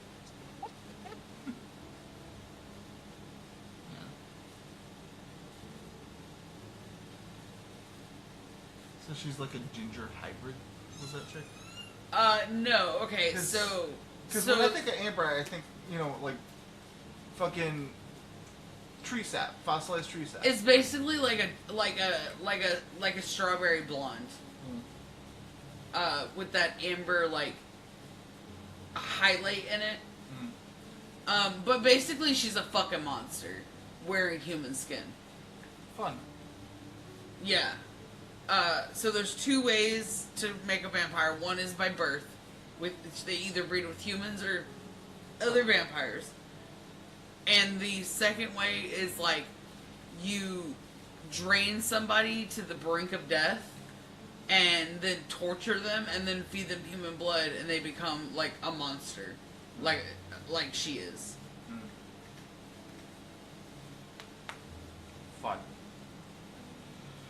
Right. And that girl that he was talking to, Sarah, is the one that has the book that can open portals, guys. If you were here for last stream, they were talking about this book that they killed a witch for and stole. Sarah and Alexi.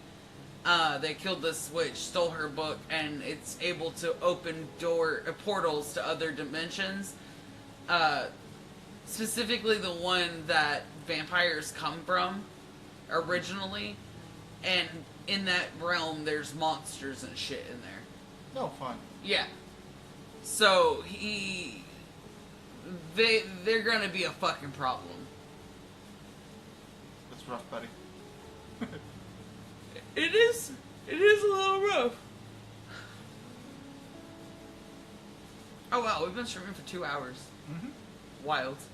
How many pages are left in this chapter? Oh shit.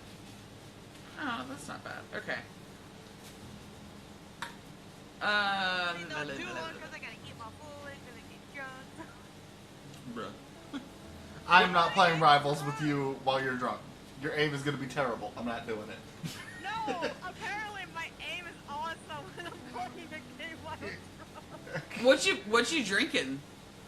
I just have 2 glasses of wine right now, so I finish that and next I'm gonna have like probably I got like 4 different mixes and then We will play one game. If you miss a goddamn shot at least once, I'm done. I awesome job playing as Black Widow. I've been heavily on fucking, oh my god, on Widowmaker so much that I suddenly became Widowmaker main and I fucking hate it. Malik's been playing Scarlet Witch. Scarlet Witch and Star-Lord is what I play. If y'all are wondering what game we're talking about Marvel Rivals. Rivals. Yep. It's a free game that's on Steam, Xbox, and PS5. So, Yep, it has crossplay. Patricia, you should download it and play with Malik, Yes. and get James to download it too, and we can play.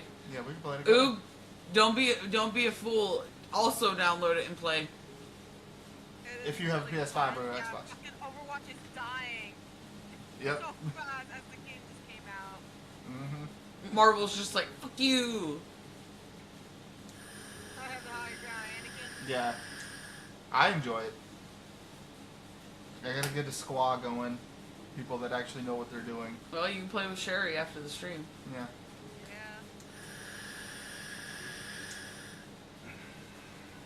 Y'all need a damn healer. Yes, exactly. I can just do all three actually fine. Yeah, I'm a flex too. I can do both. We'll get Marvel Rivals on it then. Ooh. Stop being a tool and fucking download Marvel Rivals and play with Sherry and Malik. It's fine. You can take a break from God of War. Which God of War? Is it the first one? It's Ragnarok. Oh, He's Ragnarok? playing Ragnarok right now. That memory, it works. That a boy. Imagination. I at least want to finish this chapter on the stream, Okay, go for it. and then we can it'll Yeah. probably be close to the end.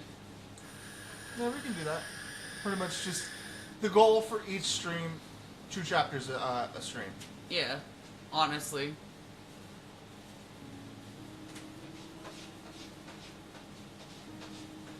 He's in Valhalla, so he's playing the DLC that Yeah. you have not finished, as a matter of fact.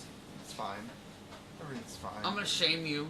Don't shame me. I'm shaming you like you shame me when I read books that I read books. Man, guys, I really want to read Phantasma to you guys because that shit, That's her favorite. chef kiss. It's amazing. Give me 14 more of them. I literally read 10 chapters and went and pre-ordered the second one because it was that good.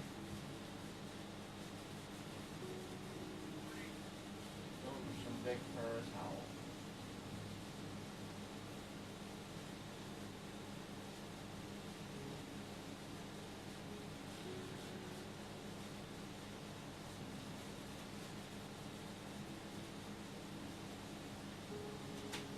Yeah, so we're just chilling.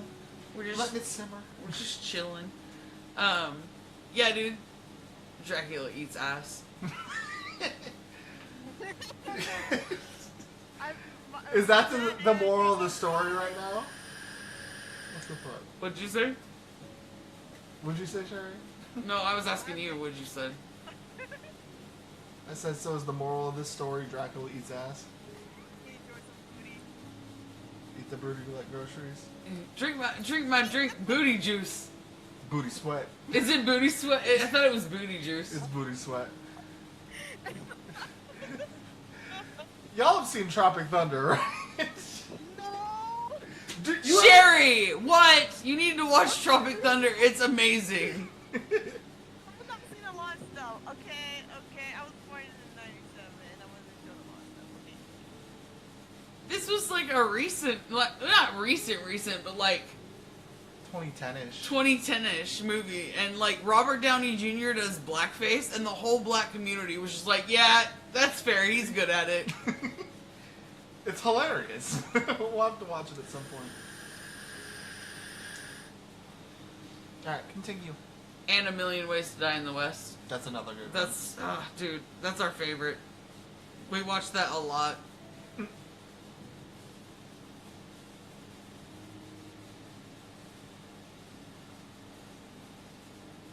He does get a pass on that film. Mm-hmm. Everyone, like, and people were like, I didn't. Like, until I saw the credits and people said in there who played Osiris, it said Robert Downey Jr. I'm like, nuh-uh.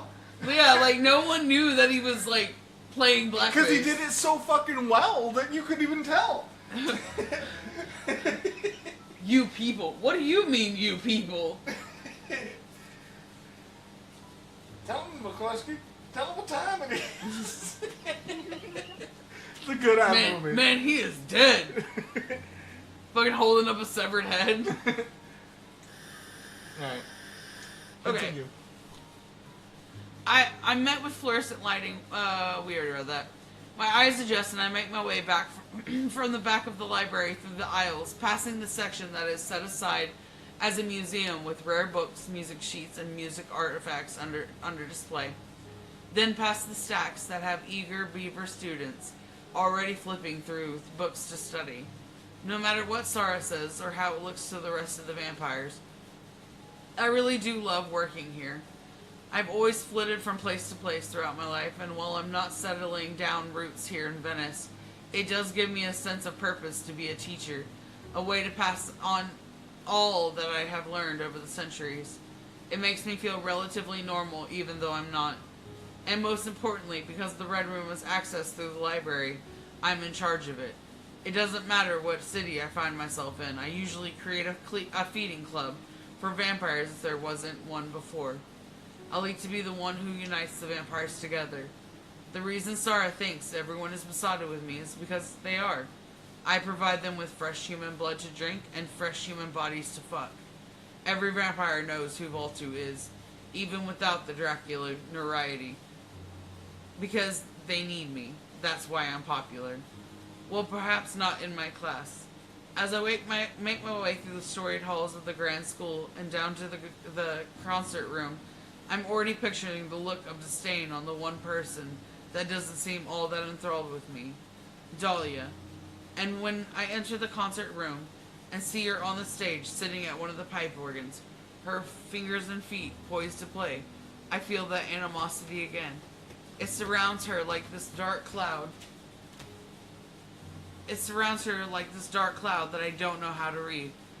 I assume you know well enough to not let your feet touch those pedals, I say loudly to her as I shut the door behind me and walk through the rows of chairs towards the stage. She freezes, her red hair falling over her shoulders in such a way that it reminds me of a sunset hitting a waterfall. It does something to my gut, that feeling again of knowing her, coupled with a surge of adrenaline that seems to go straight to my dick. Christ on a bike, you'd think I got it all out of my system. I know well enough, she says, twisting on the bench to face me. She's already wearing her own organ shoes, her slim Adidas sneakers resting against the bench. A throat is cleared and I realize that the 3 other students in our class are staring at me unexpectedly. I've completely ignored them so far, and unlike Dahlia, they are all sitting in the front row of the chairs like most students should be. I gesture to the students and give Dahlia a steady look. Well, perhaps it would be best if you sat with your classmates instead of jumping right into things. As you can see, these are 4 students. There are 4 students and only 2 organs. She gives me a small smile, but doesn't look reprimanded at all. She slowly takes off her organ shoes and puts her sneakers on, then walks off the stage, taking a seat beside the others. I give my head a small shake and then paste a smile on my face when addressing the others. Welcome to your first practical class. I run over the curriculum with them, unlike the history class, which students of all instruments attend. Everything in this class is focused on having the best training on the pipe organ. Everyone here can play, but today is a matter of finding out how well, and that in turn will affect things down the line, such as the winter recital and other small concerts that they'll be involved in. Then we proceed to the demonstrations.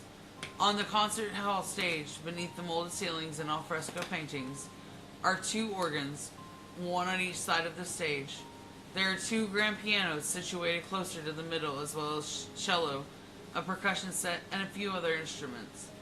One by one, the students take their place at the organ that Dahlia was originally sitting at, placing a piece of music. The first student, Leo, an Italian boy who can't be any older than 20, played a very lively and vibrant rendition of A Whiter Shade of Pale.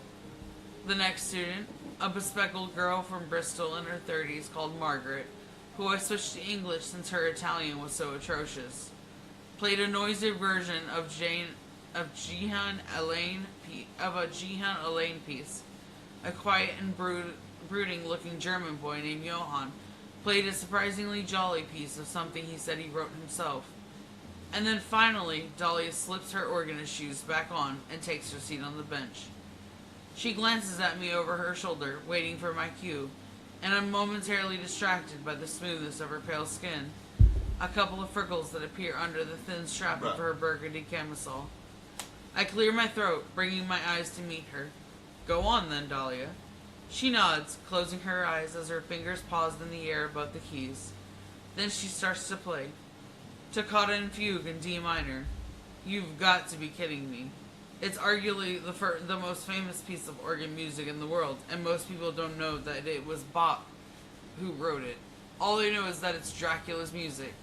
This is the music for vampires and haunted houses, and whatever version of me that Hollywood wants to throw at the world. And here is Dahlia, playing it, and playing it extremely well. It's like she knows, I think to myself. But of course she doesn't. She can't. Humans will never believe in vampires unless the vampire explicitly shows themselves. After that, there is no turning back. But until then, the human mind won't allow it. They truly believe we are made up as Santa Claus. She continues to play the song, too. Yeah. Yeah, that's what she's playing, guys. She's playing Dracula's theme music. She's almost as good as I am. Yet another thing for me to puzzle over. Thank you, Dahlia, I say loudly, and she abruptly stops, giving me a loaded look over her shoulder, as if I'm being rude. I'm afraid I have to cut you off, or we'll be here all day. She shifts around on the bench, her brows raised. And what do you think? About the song? It happens to be one of my favorites. You know what would have been hilarious? If someone showed up with a fucking ukulele and played Master of Puppets by Metallica. That would be funny. It'd be hilarious. Like, I respect it. And what do you think? About the song? It happens to be one of my favorites. One of your favorites? The corner of her mouth lifts. Well, that's pretty cliche. I frown, feeling my body go still. Cliche, I repeat? Well, fuck, maybe she does know the truth. Yeah, she says, her smile turning into a smirk. As an organist, I swallow. Right. As an organist, not a vampire. An alarm chimes on Leo's phone, signaling end of class. It can be easy to lose track of time in here. Well then, that's the end of your first class. I'll see you all tomorrow. Everyone gets up from their chairs and leaves the classroom, and I am acutely aware that Dahlia is still sitting on the bench, not moving. I give her a quick smile. I know you probably want to play some more, but I'm afraid another class is coming in here. Are students allowed to practice after class otherwise? She asks me in English. I make the switch. Not without permission. From you? I nod, folding my arms across my chest. Yes. Can I get your permission? She asks, her voice taking on a sweet tone that causes a rush of blood to my cock. Oh my. For a moment, I see her in the red room, on all fours, asking for permission to come. Bloody hell. Not today, I tell her, shifting my stance. Then another day? We'll see, I say hoarsely, gesturing my chin to the door. We better get a move on. I believe strings are up next, and they can be a moody bunch when they don't get their way. She breaks eye contact with me, and I feel a strange sense of relief, like she had been looking too far inside me. What are you doing? Trying to fix it so the camera's like it wasn't picking up your arm, so like see. Oh, weird. Where was I?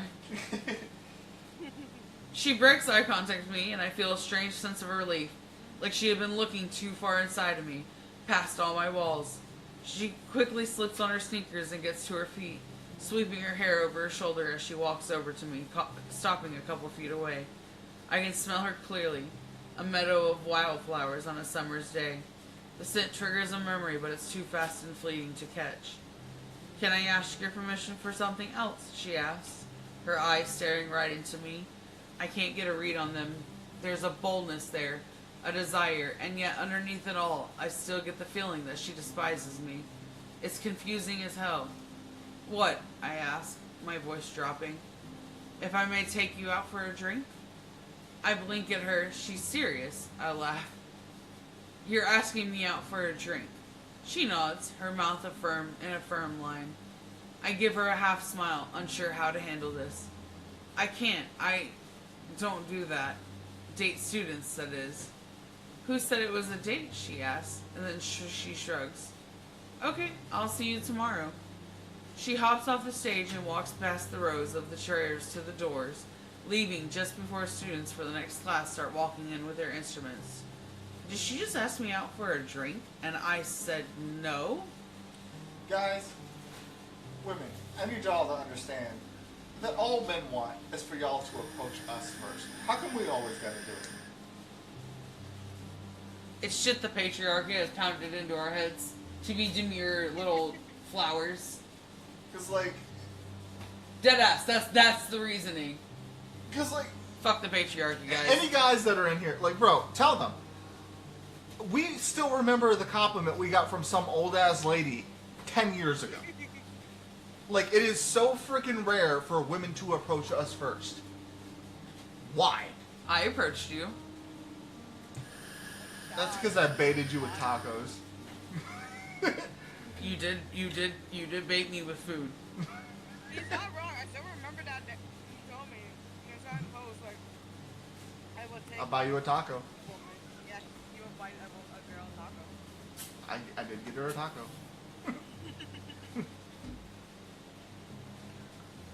But yeah, like, women, please, approach men first. We appreciate it that much more. I feel like I should buy you flowers. Would you like getting flowers? Sure.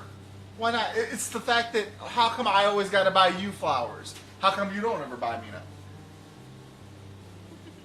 Men want to be pampered and treated like that too.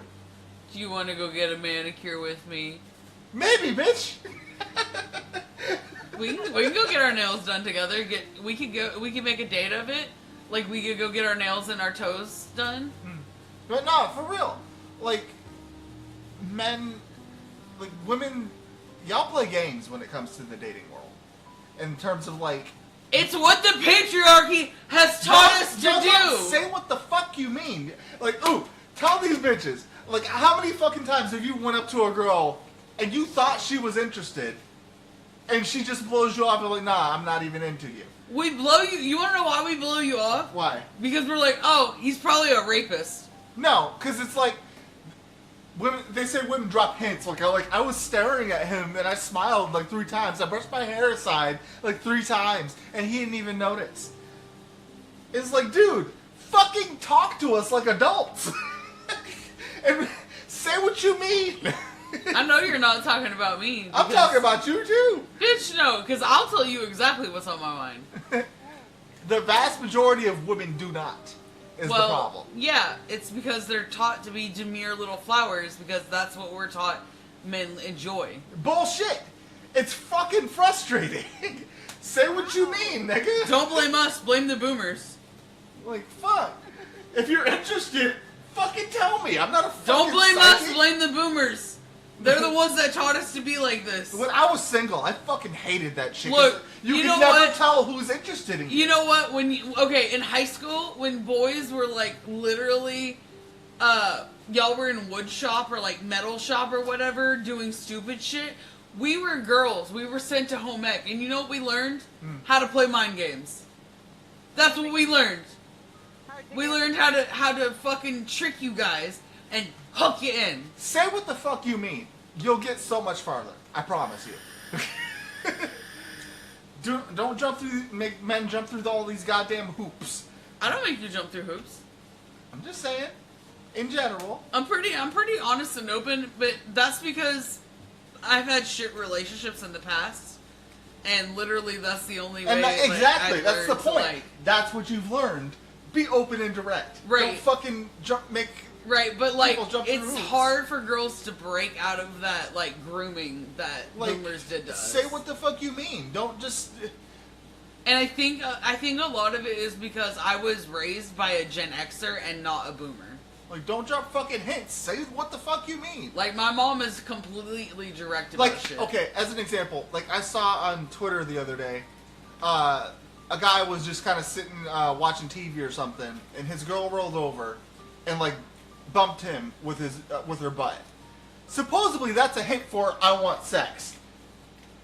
Wait, she rolled over and bumped him with... Dude, okay, yeah. Like, no, dude.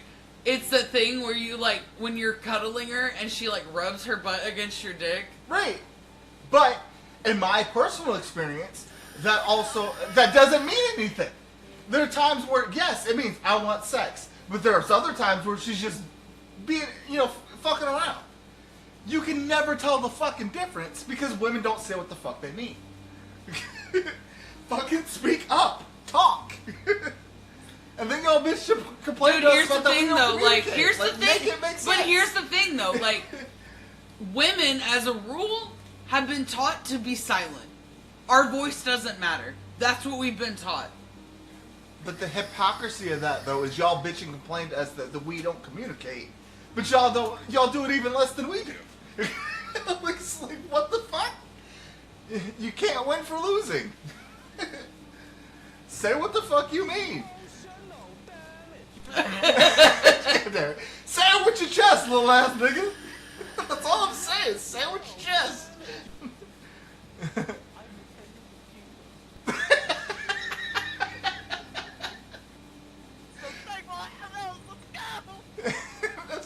I'm just saying. Dear Lord, this is unhinged.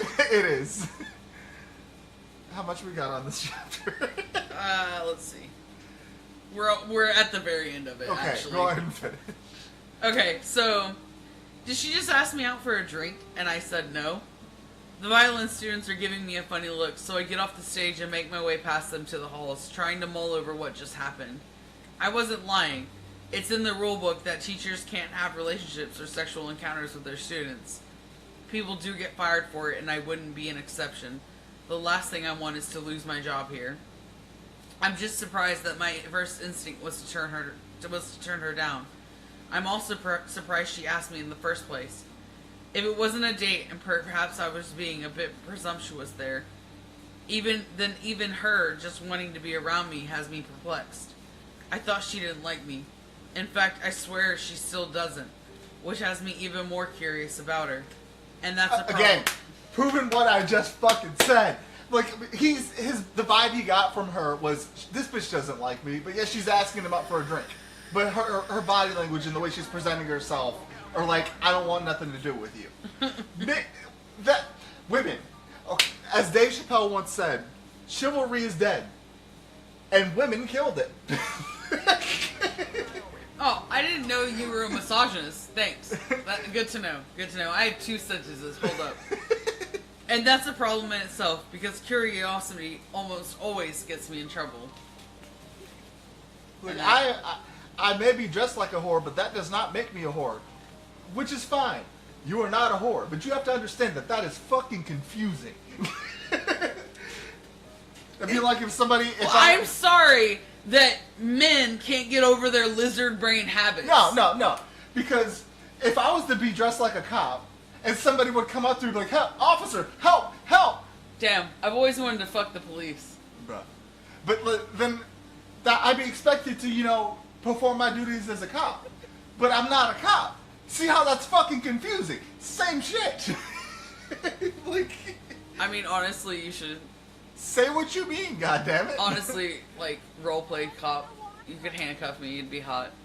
Then expect people to ignore you, or just... Any mature man is gonna just pass you up because he doesn't want to play the fucking mind games.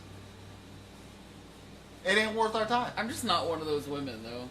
A lot of women are, though. Yeah, I know a lot of women are. It's because they haven't they haven't broken out of that fucking mentality that's been pounded into them. You have to understand, it's a generational grooming thing. Like, their mothers groom them the way that their grandmothers groom their mothers.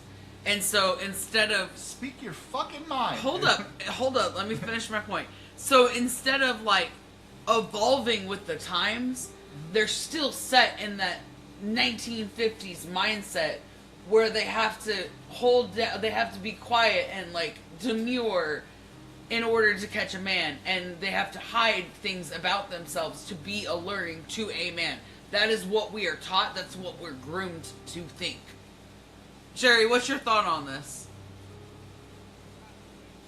I've been in multiple relationships where I got hurt, I've been used, but I've been just like quiet, and I was so Okay, but down. okay, because Sherry, I've also dated you in the past, and you said what the fuck you wanted, and so does Brooke.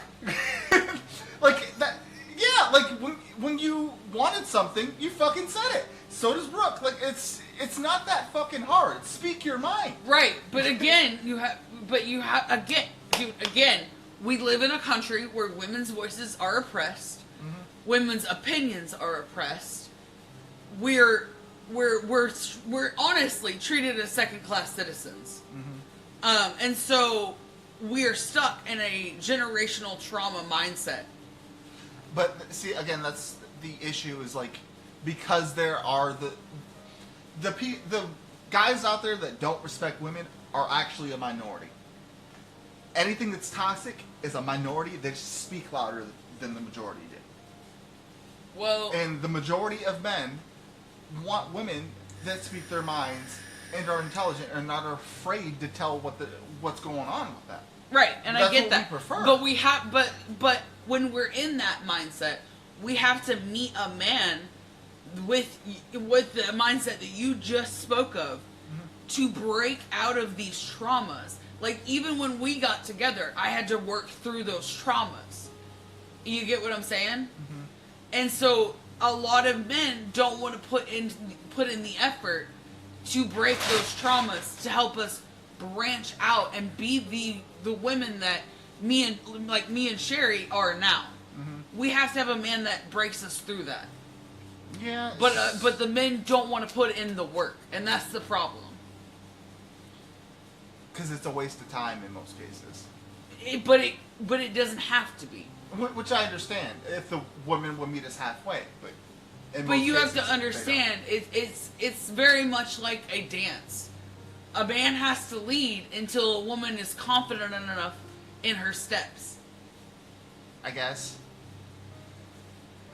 You just happen to meet me when I've already like trauma made me break out of that mentality. I'm very much, I will say what I want when I want because I've been mistreated so much. So again, like, I had those original generational traumas and was abused, and so made new traumas, but those traumas broke me out of the old ones. Comments? Thoughts, Cherry? Oh yeah, see, even Patricia's like, Brooke's not wrong, it's pre-programmed in our brains, Malik.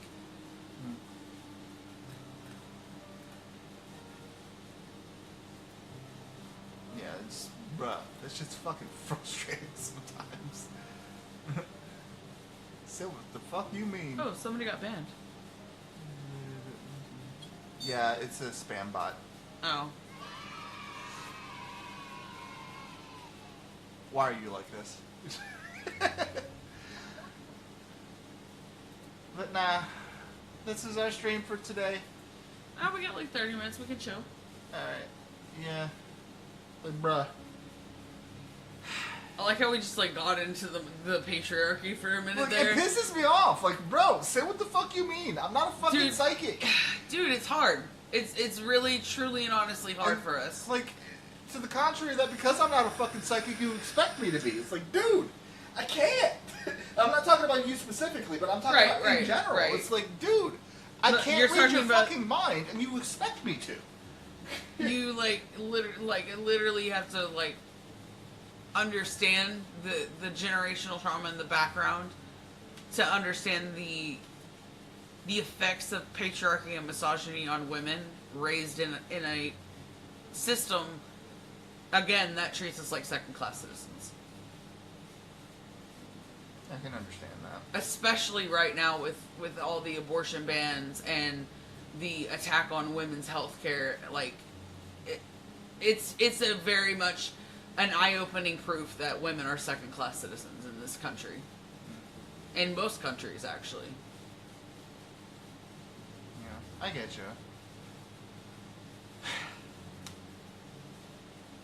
That's what feminism should be fighting. Instead of just, god damn it. A lot of feminists piss me off because they want superiority, not equality. In my experience. Like, I'm a feminist, but I personally identify as a feminist. I want equality for women. Right, I do too. I want equality, But not most superiority. of them want superiority. Yeah, it's a problem. It's honestly... Mm-hmm. Yeah, it's really a problem. Like, So what do we think of the book so far? This is all I can say. Marilyn, get off my computer. With sign up. Yeah, so far we've had, what, 2 sex scenes? Yeah. We read 4 chapters and there's 2 sex scenes. Yeah. Chapter 3 in a nutshell. Suck a dick. And then Dracula eats ass. That's what we learned. Dracula does, in fact, eat ass. Yeah, Daddy Dracula. Honestly, he's supposed to be stupid hot. I wonder if they have fan art. Let me see. I'll look it up. Just, like, literally look up Blood Orange fan art. I wonder if there's one of him eating ass. God damn it. Is there one? If there isn't one, I'm gonna be heavily disappointed.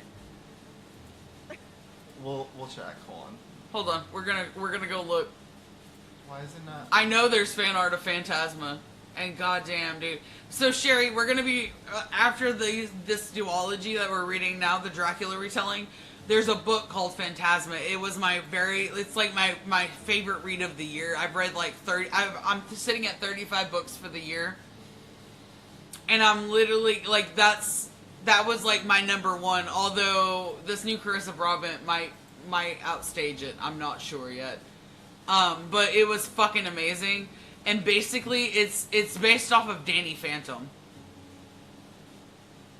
Tell me you've at least seen that. Huh? Tell me you've at least seen Danny Phantom. Yeah, I've seen Danny Phantom. I'm talking to her. Oh. Yes, I've seen it. Yes. I grew up watching Danny. Blood Orange fan art. Hopefully you don't get in trouble with Twitch because I know stop that.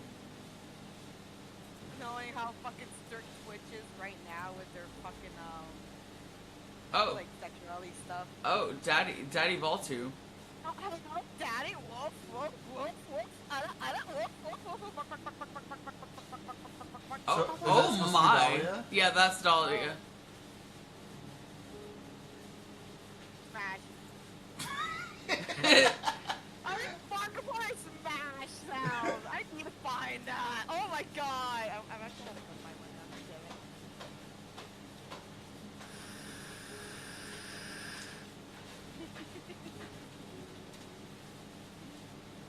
Wow, there's just not a lot of fan art, and that kind of sucks. Sad.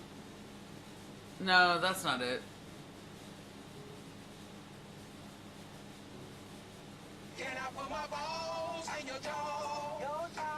What the fuck? What the actual fuck?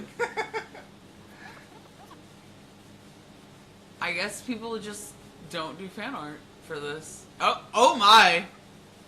Oh, That's the inside cover. That's the inside cover of the Bookish Box Special Edition. That's what Dracula officially looks like, y'all. I am glad that my fucking my PG is covering.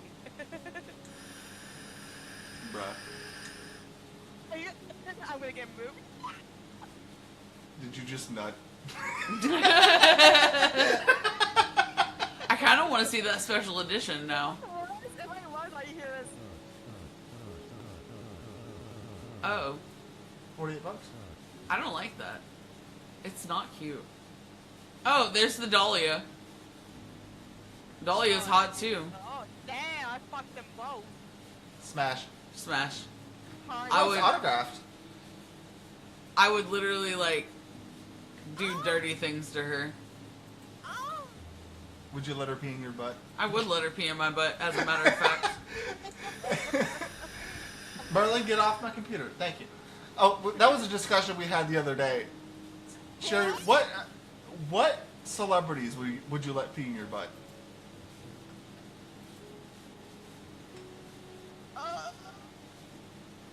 Reynolds. Oh, everybody said Ryan Reynolds the other day too. Ryan Reynolds! Like, for real. Okay, yeah. It's either Ryan Reynolds or Chris Hemsworth. Dude, Margot Robbie. Margot Robbie, I would let do filthy things to me. Henry Cavill. I'm being heavily exaggerated. Tell me about your computer spats as Geralt, in your Geralt voice. Oh, dude, Geralt, oh, Henry Cavill. Daddy Cavill is... Wait. Which Carol are we talking about? The one from the Netflix series. I know, but which one? Because they had to change the actor. They haven't changed it yet. It's all... Right now, he's all, Henry Cavill. he's just Henry Cavill. Next season they will change to Liam Hemsworth, which do not want. I really don't. I just keep the guy as Geralt, please. Ugh. Like, he did an awesome job. Oh my god. Can I fuck Geralt, please? Oh my god, I just want Geralt to choke me. Can just kick down my door and fucking pick me up? Be like, we're talking. I just want him to choke the shit out of me, bro. Like, look, oh my god. He's so ridiculous. Oh my god. He's so ridiculously hot, it's not fair. But at the same time, Again. I just want him to choke the shit out of me, bro. I forget what her last name was. Anya Shartola. Oh yeah, she no. was ridiculously Oh hot, no, yeah, too. no. She can fuck the shit out of me, dude. The chick that played Yennefer in the Netflix Witcher series, she's stupid hot too. I would eat dirty things out of her ass. Yes. Fuck. And She's just from so what I ridiculously heard- hot. they were fucking on set, like literally I thought fucking. Henry Cavill was married. He's single? He's single. Oh, I'm gonna kidnap him and hide him in my basement. I will start my harem soon, and Henry Cavill will be the first in my collection. Yeah. So there's two people that y'all can charge your crystals to. Anya Charlotta and Henry Cavill. You're welcome. Cavillween. The Cavillween Cavalry. is real.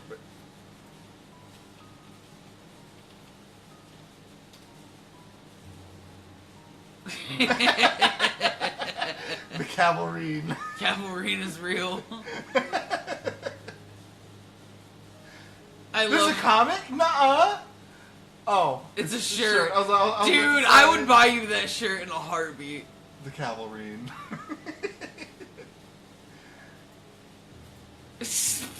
I am here for it. Fuck. Like, So Cavillween's your shit. God. He is hot. I am fully confident. Dude, he was- God damn. He was fucking Superman for like the longest, and he was super hot in that too. I don't even like DC heroes. I only like DC villains. But I watched the Superman movies because Henry Cavill was in it. I want to lick him. I want to clean his body with my tongue. We have fun here, y'all. Please, Daddy. We did pretty shit here, guys. I just got here, so. Sure, he's like, I'm new. Don't blame this on me. Jason Momoa, Johnny Depp, Scarlett Johansson, Henry Cavill. Yeah, Jason Momoa. Yes. But he specifically has to be Khal Drogo from Game of Thrones. Because that's my fucking shit, bro. Like, he's, put in Khal Drogo. You spelled it wrong. It's with a K.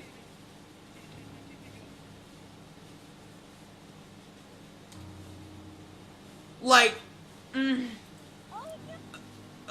look at him. He's so pretty. He's so hot. Like, and they have sex scenes with him, and they're, oh my god, oh, I cannot. Oh, that's another one I would fuck the shit out of. The girl that plays Khaleesi. Where is it? Or is it just fucking... Yeah. Oh yeah, no. My brain when I watch Game of Thrones just short fucking circuits, bro. That's him without his beard. Oh, It's weird without the he beard. does look weird without the beard. Oh, don't like that. No, thank you. He does not look like a daddy in that. Jensen Ackles, I would fuck the Damon shit out of. from Vampire Diaries. Damon's he's nice. Is he the greatest? No, but fucking You've seen Supernatural, right, Sherry? Yes. also gonna kidnap him and put him in my basement. Yeah, the guy that plays Dean. No, I gotta fuck Sam. Look, Sam. I don't like Sam's character, but I get why you'd fuck Sam. Like he's like 6'7". He's like the cutest dork in the show. And I'm Like he's oh. 6'7", and I would literally crawl his body. I would climb him like a koala. Wait. What about Pokemon? Jared Padalecki. Like, yeah, he's pretty fucking good looking, honestly. Ugh.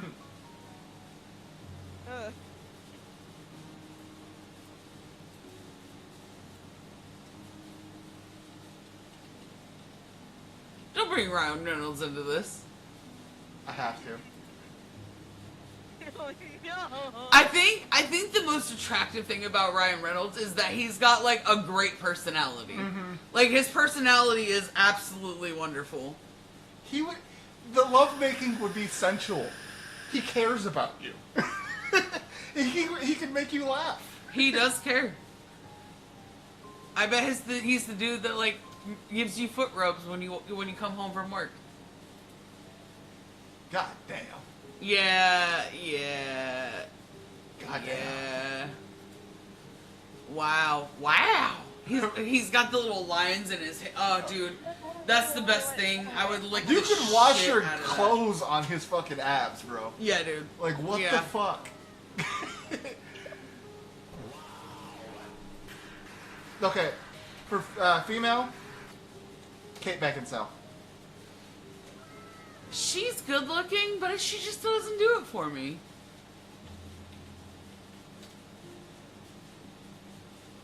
I get it. She is beautiful. She is absolutely gorgeous. I can appreciate that. But I'm just not sexually attracted to her. She just doesn't do it for me. Let's see. Haley though, Haley from the originals, oh, smash. Halle Berry. Still, and she's beautiful, gorgeous, not attracted. Really? Yeah, Halle Berry doesn't do it for you. absolutely not. Weird. She's beautiful, she's gorgeous, just not. Oh, there's my bitch. Oh, she's so fucking fine, dude. She's literally the only reason I watched the originals. That and Niklaus. But the problem is that like Niklaus is a Yeah, fucking. this is Phoebe Tonkin. Oh. No, the problem is that Niklaus is actually a Bible thumper, and that just doesn't do it for me. Yeah, Joseph Morgan is like a super hardcore religious Bible thumper, and I'm an atheist, and that kind of kills it for me. But he's still fine as fuck in the originals. So Like hot. when he kills people, like I'm just like, oh yeah, dude.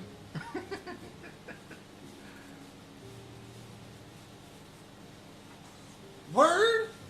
I would have enjoyed that. He almost played Voldemort. Okay, Patricia, I'll talk to you later. You've seen Vampire Diaries, right, Sherry? I have not seen it. It's decent. Up until the 4th season. It's good For the all the way up originals. until the 4th season, and the 4th season fucking sucks. What's the name of Jared Padalecki's wife? Genevieve something? Oh my god, yeah. She's hot, too. She's alright.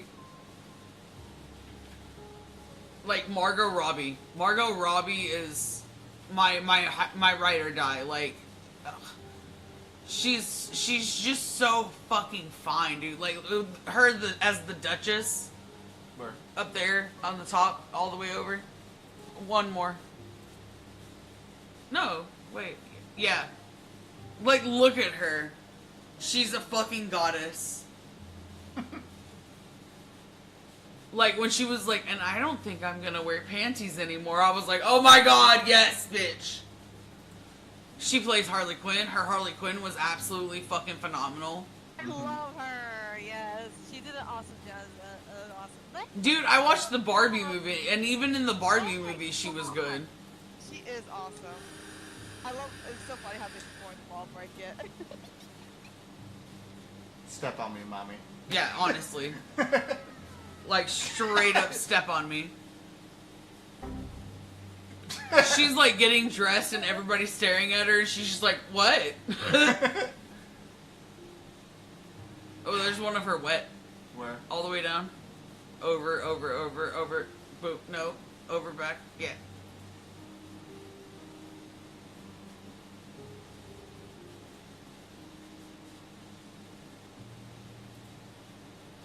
Oh. Oh my. She's my everything. Let her pee in my butt. Oh man, I would let her do so many fucked up depraved things to me. Literally, I would do anything she wanted. Literally anything she wanted. If she was like, hey, go kill this dude, I'd be like, yes ma'am. Yes mommy. Yes mistress. Bruh. Go back to the stream. Or, well, never mind. I'm good. Yeah, no, dude, like, So that's enough gushing. Our JO crystals are significantly charged. we have done everything we need to accomplish today. Hey, hold on. One more thing. What about people from WWE? I don't watch wrestling. I don't very often, but hold on, let me. But I do know there's this... Even if you don't watch it, what the Oh yeah, some of the people on there are fucking fine. Dude, there's this one goth girl with short hair that's on there, and oh, dude, yeah. What? Rhea Ripley? Yes, that's her name. I would smash. I will smash her, and I will smash Asuka. I love Asuka. Very Ripley. Like, oh man. I want her to choke me. Heavily adopted mommy.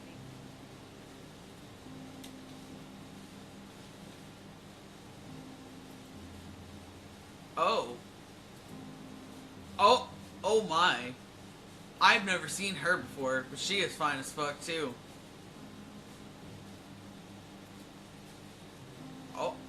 Oh my.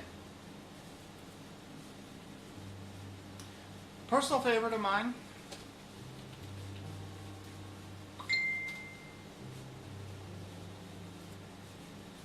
Oh yeah, Gina dude. Carano. Yeah, dude, she's fine. She's good as fuck. She looks... I like this, she's kind of thick. But it's all muscle. Uh-huh. Yeah, she used to be a MMA fighter. And then she started doing movies.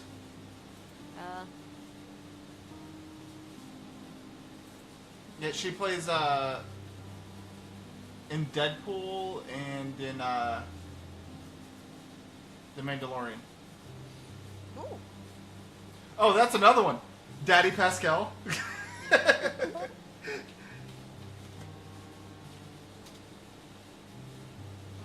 Oh, Daddy Pascal. stop. Dude, I have an unhealthy obsession for that man. Oh man. Yeah. Yeah, dude. He's Does fucking it for amazing me. as Joel. He's very hot. You know I have an extreme weakness for Latinos. Right, facts. Smash. Smash. We should just play Smash or Pass one day. Yeah, I'm down. We just play Smash or Pass. We'll have like an hour where we just play Smash or Pass. I'm down. We'll just like, we'll get pictures and be like, okay guys, There's Daddy Pascal in a bathrobe. fuck that. Give me a naked scene. Show me your titties. No titty pics? Gay.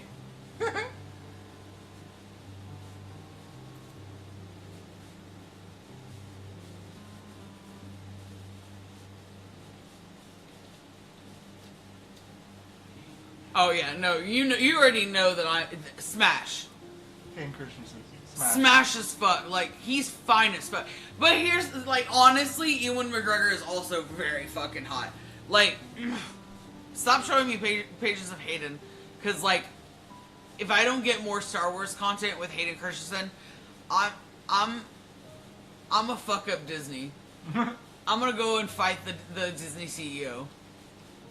Like, if you do not bring my mans back, I will throw an absolute shit fist. Shit fit. It's the time for Jesus. Oh man. That's a good picture of him. Oh man. Yeah, dude. He's good. He's fun.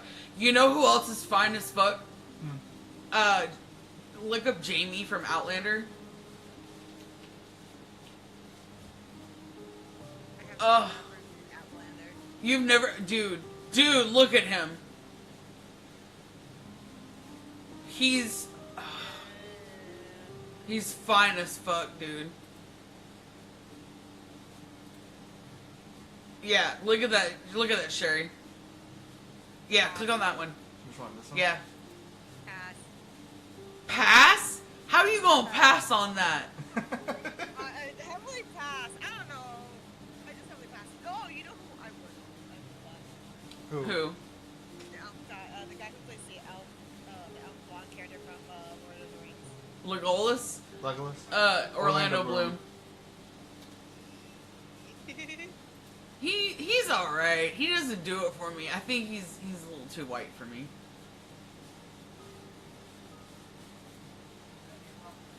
He's getting weird looking with age though. Johnny Depp, he's like a fine wine. He's just getting finer with age. Dude, you know who I honestly like fucking I'm in love with? Will Smith. We can... Like Will Smith is so like smash so hard. Like he's just Johnny Depp. Well, Johnny Depp heavily was smashed. I have mixed feelings. about Will Smith. Yeah. I don't think he's a smash for me. I pretty much see him like a father figure, like. Dude, Daddy got abs. Specifically, the shower scene from iRobot.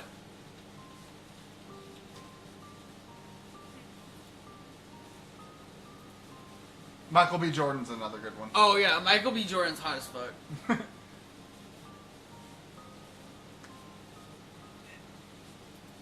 Fucking Will.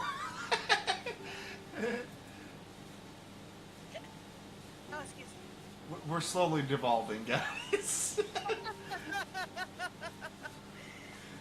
We're just playing. We're just smashing people. We're just like, yeah, Smash. just getting ready to kidnap some people for my for my shit. Don't worry about me. Oops, says we all belong in horny jail. We have fun here. I am in horny jail already, dude. It's fine. Alright, well, that does it for today's stream. We'll see you guys Friday, 6 p.m. Well, we'll Next be week? back. We'll be back tomorrow on Sunday. Is tomorrow Sunday? Today's Saturday, dude. Oh. Do they- Okay, well, tomorrow at 6 p.m. again. See you tomorrow. Yeah, come on in and have fun. Sherry, thank you for joining us. Yeah, thank you.